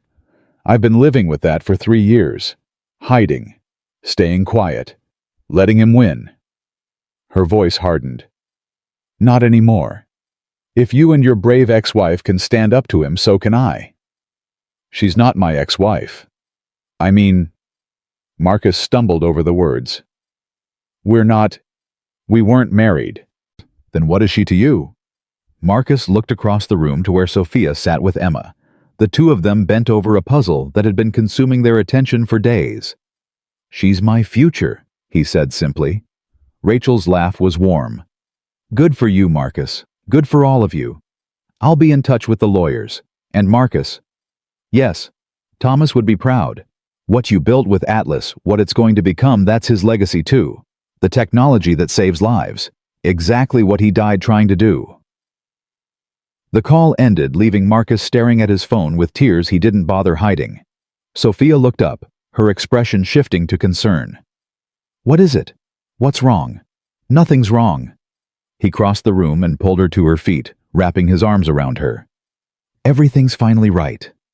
Emma watched them with satisfied approval. I told Grandma you two would get mushy. She owes me $1. Emma. Sophia's face flushed. What, you were holding hands and looking at each other all the time? That's how people act in movies before they get married. We're not, Sophia started. Not yet. Marcus interrupted quietly. Sophia went very still in his arms. What did you say? I said not yet, but maybe someday. If you'd want that. Yes. I didn't ask anything yet. I don't care. Whatever you're about to ask, yes. Emma jumped up and down. Does this mean we're getting a mom, a real one? Not a heaven one, but a here one. Sophia's eyes filled with tears. I'm not trying to replace your mother, Emma. I would never. I know. Daddy explained. He said love isn't like pie. It doesn't run out. You can love mommy in heaven and love new people here too. Emma crossed her arms with characteristic determination. So, are you going to be my here mom or not? Sophia looked at Marcus helplessly. She's asking, he said. In her very Emma way. I don't know how to be a mother. Nobody does at first, Emma said, unknowingly echoing Helen's words. But you're good at learning things. You learned to make pie. Being a mom can't be harder than pie. Despite everything, Sophia laughed. A real laugh surprised out of her by the absurdity and beauty of this small girl's logic. You're right, it probably can't. So yes. Sophia knelt down to Emma's level, taking her small hands. Yes, sweetheart. If you want me, yes. Emma threw her arms around Sophia's neck. I wanted you since the boat. When you showed me the maps and talked about being lonely. I thought she needs us, and we need her. It just took the grown-ups a while to figure it out. Over Emma's head, Sophia met Marcus's eyes. The wall she'd spent a lifetime building, the armor that had protected her from a loveless marriage and a predatory ex-husband, all of it crumbled in that moment. What remained was raw and vulnerable, and more beautiful than anything Marcus had ever seen. Thank you, she whispered. For what? For crushing that airplane, for challenging me to fix your boat, for not giving up when I was horrible and scared and broken. She pulled Emma closer. For giving me a family. Marcus knelt down, wrapping his arms around both of them. You gave us one too. We just didn't know we needed it until you showed up. The three of them stayed like that for a long moment. A father who'd learned to live again, a woman who'd finally found home, and a child whose innocent wisdom had brought them together. Outside, the sun was setting over Crescent Cove, painting the harbor in shades of gold and amber. The Northern Star sat at its mooring, no longer a prison or a weapon, but simply a boat. A beautiful boat that had carried them through a storm and into calmer waters. Tomorrow would bring more challenges. The trial. The Navy negotiations. The complicated process of blending two broken lives into something whole. But tonight, they had this. Each other. A family. And for the first time in 3 years, Marcus Webb knew exactly what he was living for. The trial lasted 11 months. Marcus sat in the federal courthouse every single day. Sophia beside him, watching as Daniel Hartwell's empire crumbled piece by piece. Witnesses testified. Documents were entered into evidence. The prosecution built a case so airtight that even Daniel's army of expensive lawyers couldn't find a crack to exploit. Rachel Torres took the stand on day 47. She spoke for 6 hours, her voice steady and clear, describing the systematic campaign of intimidation that had driven her from her home, her career, her entire life. When the defense attorney tried to discredit her, she produced records she'd been keeping for 3 years. Dates, names, threats, all meticulously documented. "I knew someday the truth would matter," she said. "I just had to survive long enough to tell it." Sarah Chen testified via video link from Canada, where she'd been granted asylum after fleeing Hartwell Aerospace. Her technical expertise proved invaluable, explaining in precise detail how Daniel had integrated Marcus's stolen algorithm into the Navy proposal, while creating a paper trail designed to hide its true origin. He called it creative acquisition. Sarah said her disgust evident, like stealing someone's life's work was just a business strategy. James Lawson's testimony was the final nail in the coffin. In exchange for a reduced sentence, Daniel's former fixer laid bare every illegal operation he'd conducted over 8 years, the bribes, the threats, the permanent relocations of troublesome employees. When the prosecutor asked about Emma about the threats made against a 7-year-old child, even the jury's professional composure cracked. "Mr. Hartwell was very clear," Lawson said flatly. "The child was leverage. Nothing more. He didn't care about collateral damage." Marcus felt Sophia's hand tighten on his as those words filled the courtroom. He'd known intellectually what Daniel had been willing to do.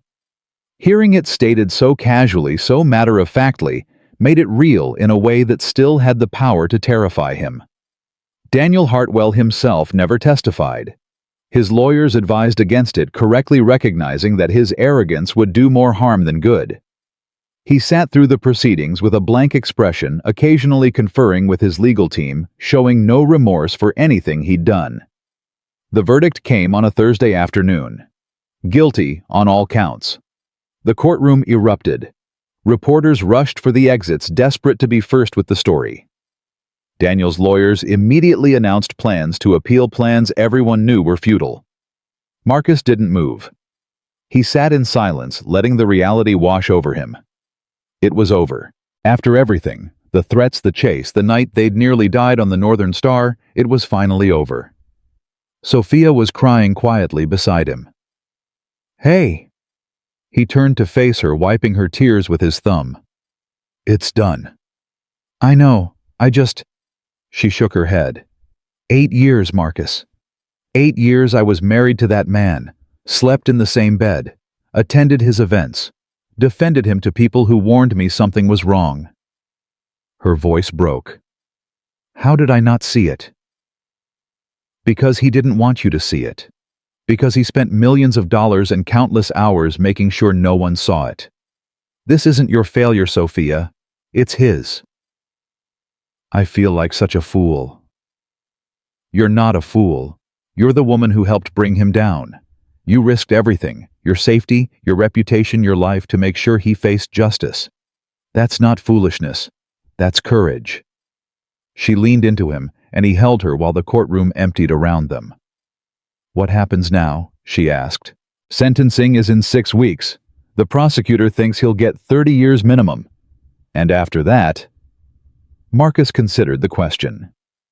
For months, their lives had been consumed by the trial depositions testimony, endless legal strategy sessions. The prospect of normalcy felt almost foreign. After that, he said slowly, we go home. We raise our daughter.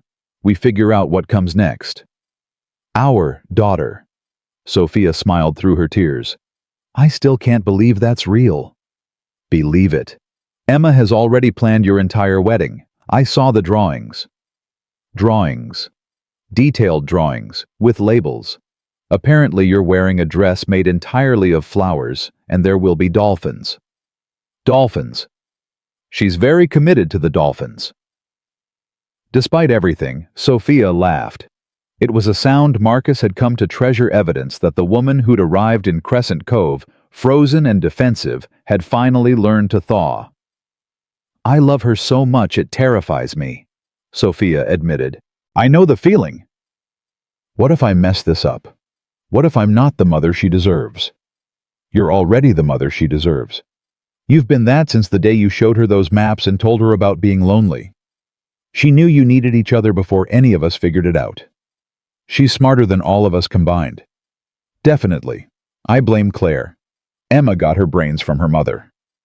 They sat together in the empty courtroom for a long time, two people who had found each other through chaos and emerged stronger on the other side. 6 weeks later, Daniel Hartwell was sentenced to 35 years in federal prison without the possibility of parole. The judge called it one of the most egregious cases of corporate fraud he'd ever seen. You had everything, Judge Morrison told Daniel. Wealth, power, influence. And you threw it all away because you couldn't accept that some things aren't for sale. The algorithm you tried to steal was designed to save lives. Instead, you used it to build an empire of lies. Today, that empire ends. Daniel's expression never changed. Even as marshals led him away in handcuffs, he maintained the blank mask he'd worn throughout the trial. Only once did his facade crack, when he passed Sophia in the gallery, and she met his eyes without flinching.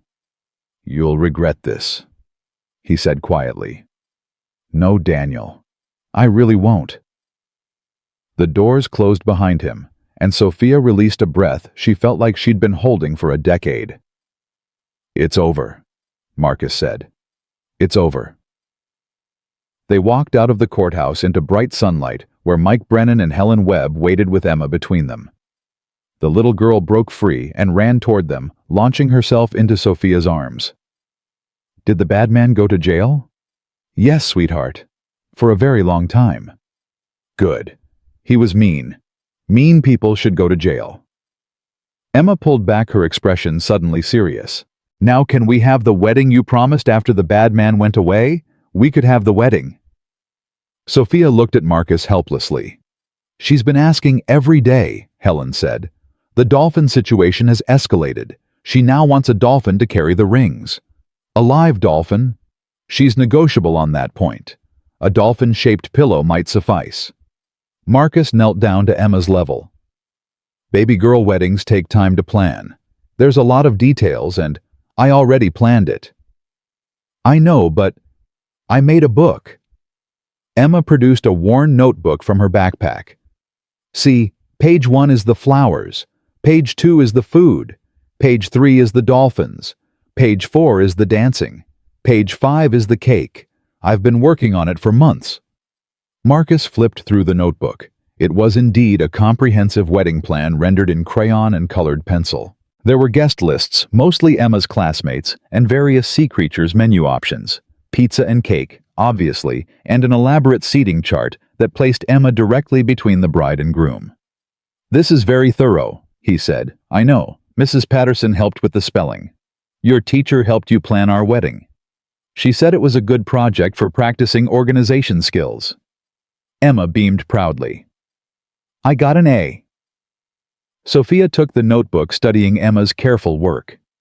Each page was decorated with hearts and stars, and what appeared to be explosions of glitter that would probably never fully come out of anything it touched. Page 6 is the honeymoon, Emma added helpfully. I think you should go somewhere with dolphins, so I can come. Honeymoons are usually just for the married couple, Helen interjected gently. Why? Because they need time alone together. Emma frowned clearly, finding this arrangement unsatisfactory. Fine, but you have to bring me a dolphin souvenir. A big one. Deal, Sophia said. They drove back to Crescent Cove as the sun began its descent toward the harbor. Emma fell asleep in the back seat, exhausted by the emotional weight of the day, her dolphin notebook clutched to her chest like a treasure map. Marcus watched her in the rearview mirror. She's been so strong through all of this, he said quietly. The threats, the hiding, the trial. She just took it all in stride. Children are resilient, Helen observed from the passenger seat. More than resilient. She understood things I didn't even try to explain. Like when I told her about Daniel, what he did, why we had to testify, she just nodded and said, "Some people forget how to be good. That's why we have to remember for them." She gets that from Claire, Helen said. Your wife had a gift for finding the simple truth in complicated situations. In the back seat, Sophia reached over and brushed hair from Emma's sleeping face. I want to be worthy of her, she said softly. Of both of them. This family you've built, it's the most precious thing I've ever been part of. I don't want to ruin it. You couldn't ruin it if you tried, Marcus said. You're part of us now, for better or worse. Is that a proposal? I think our daughter already handled that part. I'm just confirming the details. Helen laughed quietly. You Webbs never do anything the traditional way. Would you want us to? Absolutely not. Traditional is boring. This... She gestured at the car, at the sleeping child, at the woman who had become part of their family through chaos and courage. This is much more interesting. They reached Crescent Cove as evening settled over the harbor. The Northern Star sat at its mooring, gleaming in the fading light, no longer a symbol of escape or danger, but simply a beautiful boat that had weathered its own storm and emerged intact. What are you going to do with it? Helen asked. Keep it, Sophia said immediately. I thought about selling it, bad memories and all that. But it's also where everything changed, where I met Marcus and Emma, where we became a family. She paused. Besides, Emma is convinced it's a princess castle. I can't take away her castle. Practical considerations, Marcus agreed solemnly. They carried Emma inside and put her to bed, the wedding notebook placed carefully on her nightstand, where she could see it first thing in the morning. Sophia tucked the covers around her, while Marcus watched from the doorway. Good night, sweetheart, Sophia whispered. I love you. Emma stirred slightly, her eyes fluttering open. Love you too, Mom. The word, that single simple word, stopped Sophia's heart. It was the first time Emma had called her that, not Princess Lady or Sophia or even, here Mom, just Mom, like it was the most natural thing in the world. She's been practicing, Marcus said softly. Asked me last week if it was okay. I told her it was up to her. Sophia couldn't speak. Tears streamed down her face as she bent to kiss Emma's forehead, overwhelmed by an emotion she'd spent her whole life avoiding. Thank you, she managed. Thank you for choosing me. Emma smiled sleepily. I didn't choose you. The dolphins told me you were the one. They're very smart about these things. Dolphin wisdom, Marcus said. Can't argue with that. They left Emma to her dreams and retreated to the living room where Helen had already opened a bottle of wine. To the end of one chapter, Helen said, raising her glass, and the beginning of another. To family, Marcus added. To dolphins? Sophia finished, and they all laughed. The wedding took place 3 months later on a perfect summer evening aboard the Northern Star. Emma had been correct. There were flowers everywhere covering every surface until the yacht looked less like a vessel and more like a floating garden. The food was exactly as she'd specified, pizza and cake with some adult additions Helen had negotiated. And while live dolphins proved impractical, a pod of them appeared in the harbor during the ceremony, as if summoned by a 7-year-old's unwavering belief. I told you, Emma whispered loudly to Mike Brennan, who had been tasked with keeping her entertained during the vows. The dolphins always come when you need them. Apparently so. Marcus stood at the bow of the yacht watching Sophia walk toward him. She wore a simple white dress, not made of flowers, despite Emma's original vision, but decorated with them. Her hair was loose around her shoulders. She carried a bouquet of wildflowers Emma had helped pick that morning. She was the most beautiful thing he'd ever seen. "Hi," she said when she reached him. "Hi yourself. I can't believe we're doing this." "Having second thoughts. About 12, but I'm going to marry you anyway." "Brave woman." "The bravest. You said so yourself." The ceremony was short and simple, exactly as they'd wanted. Helen read a poem Claire had loved, something about ships and harbors and the courage to sail toward unknown shores. Emma served as ring-bearer, presenting the bands on a dolphin-shaped pillow she'd found at the general store, and declared, "Perfect," when the officiant pronounced them husband and wife. The small crowd of Crescent Cove residents erupted in cheers. Mike Brennan produced a bottle of champagne from somewhere. Barbara from the general store dabbed her eyes with a handkerchief she'd been clutching since the first word of the ceremony. "You may kiss the bride," the officiant said. "Finally," Emma muttered, and everyone laughed. Marcus pulled Sophia close and kissed her, while their daughter cheered and the dolphins leaped in the harbor and the sun painted the sky in shades of gold and amber. "I love you," he whispered against her lips. "I love you too. Both of you. All of you. This whole ridiculous, wonderful family. We're your family now." "I know." She smiled through happy tears. "Best decision I ever made stepping on that airplane. Second best. The first was letting me fix your boat. That was your decision." "No, that was Emma's. She told you I could fix anything. I was just trying to live up to my daughter's expectations."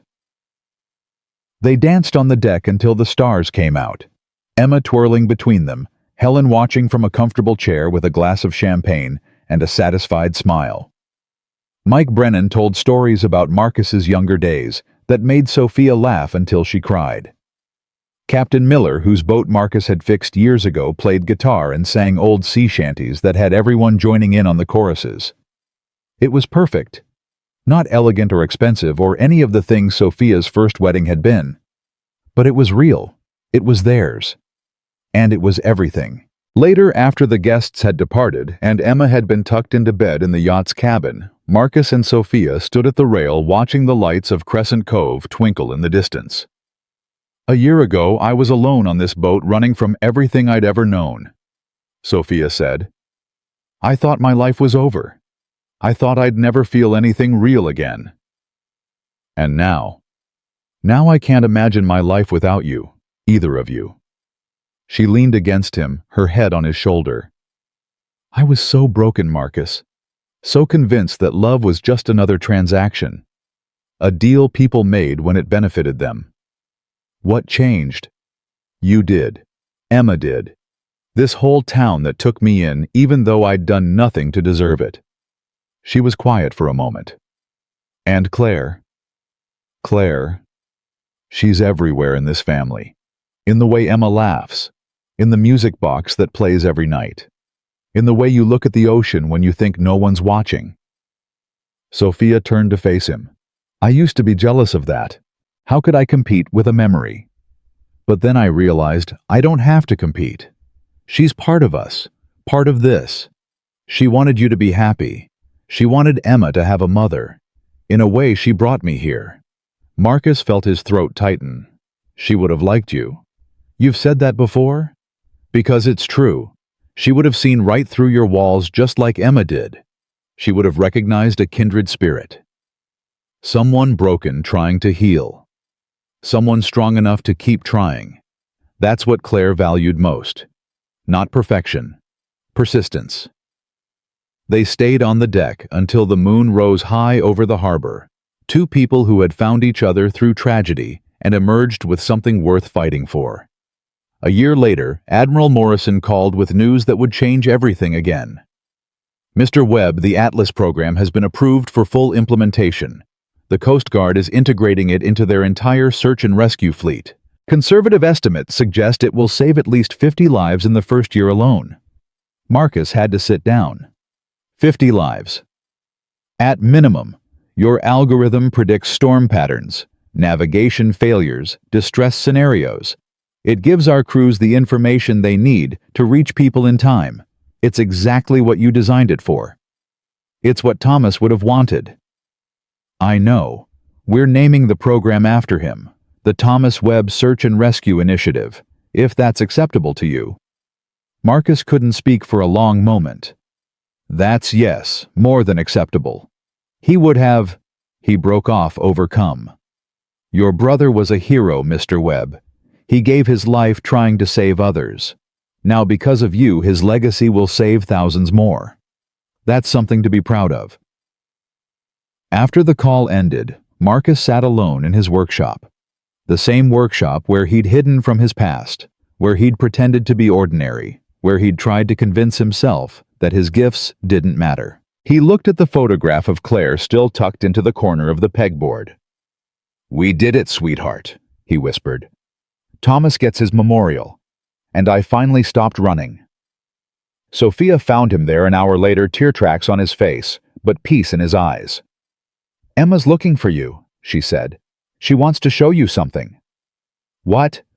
"Just come see." He followed her to the harbor, where Emma stood at the edge of the dock, clutching a new paper airplane. This one was different from her usual designs, larger, more elaborate, with careful folds and reinforced wings. "Daddy, I made something for Uncle Thomas." She held up the airplane.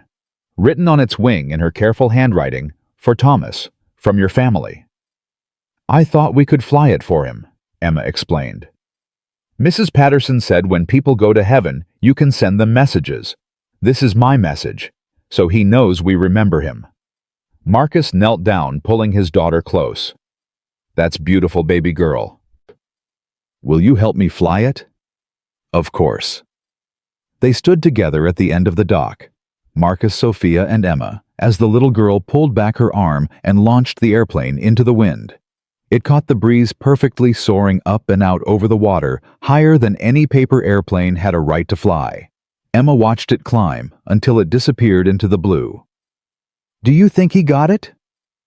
Marcus looked at Sophia, at the life they'd built from the wreckage of their separate pasts. "Yeah, baby girl. I think he got it." 2 years after the trial, Daniel Hartwell died in prison. Heart attack, the official report said. No one from Crescent Cove attended the funeral. Sophia received the news while making dinner, Emma's latest art project spread across the kitchen table, and Marcus reading beside them. She listened to the lawyer's words, thanked him for the call, and hung up without expression. "Daniel's dead," she said simply. Marcus looked up from his book. "How do you feel?" She considered the question honestly. "Nothing. I thought I'd feel something, relief maybe, or vindication. But there's just nothing. He already stopped mattering the day we sailed away." "That's healthy." "Is it?" "It means you've moved on, really moved on." Emma looked up from her art project. "Who died?" "Someone from a long time ago," Sophia said. "No one you need to worry about." "Okay." Emma returned to her drawing, already losing interest. "Daddy, can we go sailing this weekend? The dolphins have been following the boat again. I think they want to say hi." "Sure, sweetheart. We can do that." Life continued in its new rhythm school projects and sailing trips, community events, and quiet evenings at home.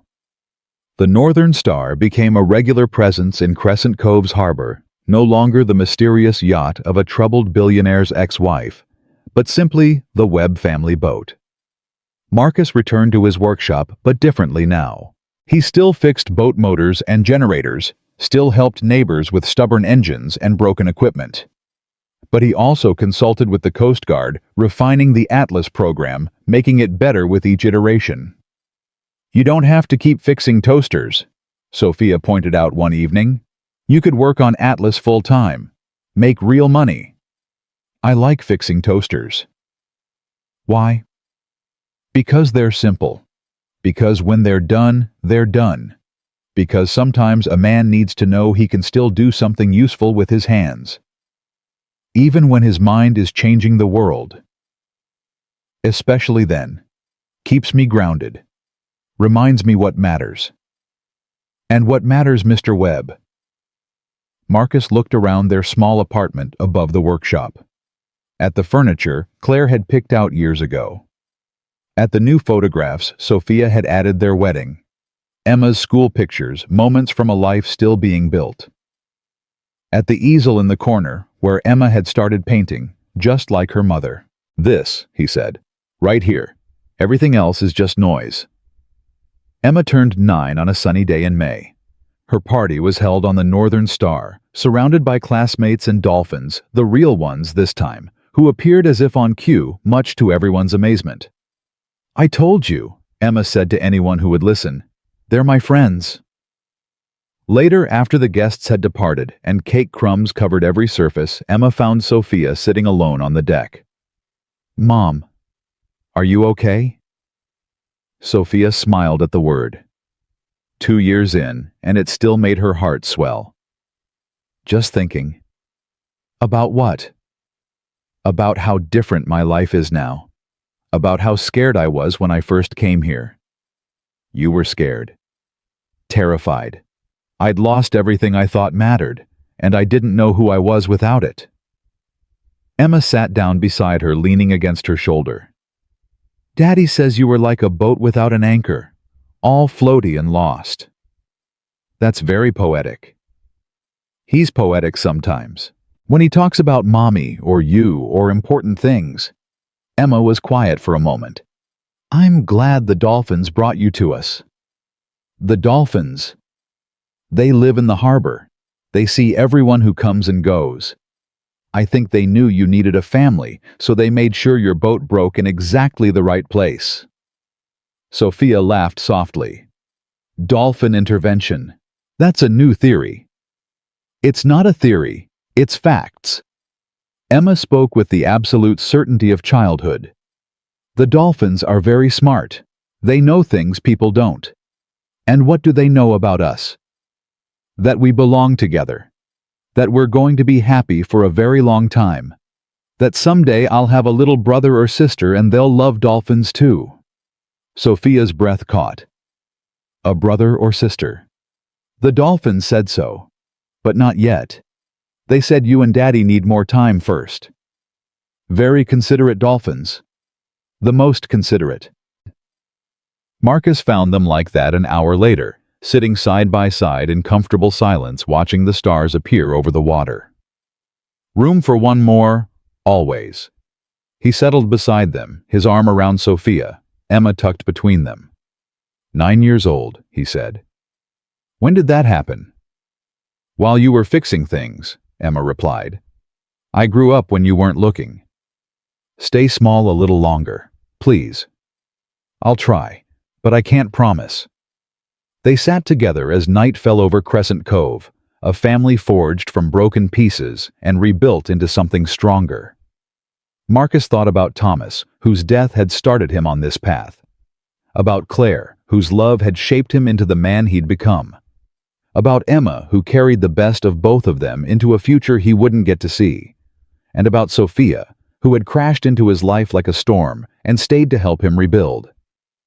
"Thank you," he said quietly. "For what?" "For challenging me to fix your boat. For being impossible and stubborn and too proud to ask for help. For letting Emma through your walls. For choosing us." Sophia leaned her head against his shoulder. "I didn't choose you. I told you the dolphins decided." "Then thank the dolphins for me." Emma grinned. "I will, tomorrow, when we go sailing." "It's a date." The stars continued their slow wheel overhead. The harbor water lapped gently against the hull. And somewhere in the dark, dolphins sang their mysterious songs, keeping watch over the family they'd brought together. A mechanic who'd remembered how to build. A broken woman who'd learned how to love. A child who'd known from the very beginning that some things were worth believing in. 3 years ago, Sophia Hartwell had stepped on a paper airplane and demanded a stranger fix her yacht. He'd fixed it. He'd fixed her. And in the process, he'd finally fixed himself. That was the thing about broken pieces, they didn't have to stay broken. With enough patience, enough courage, enough love, they could become something new, something stronger than before. The Webb family was proof of that, and they were just getting started.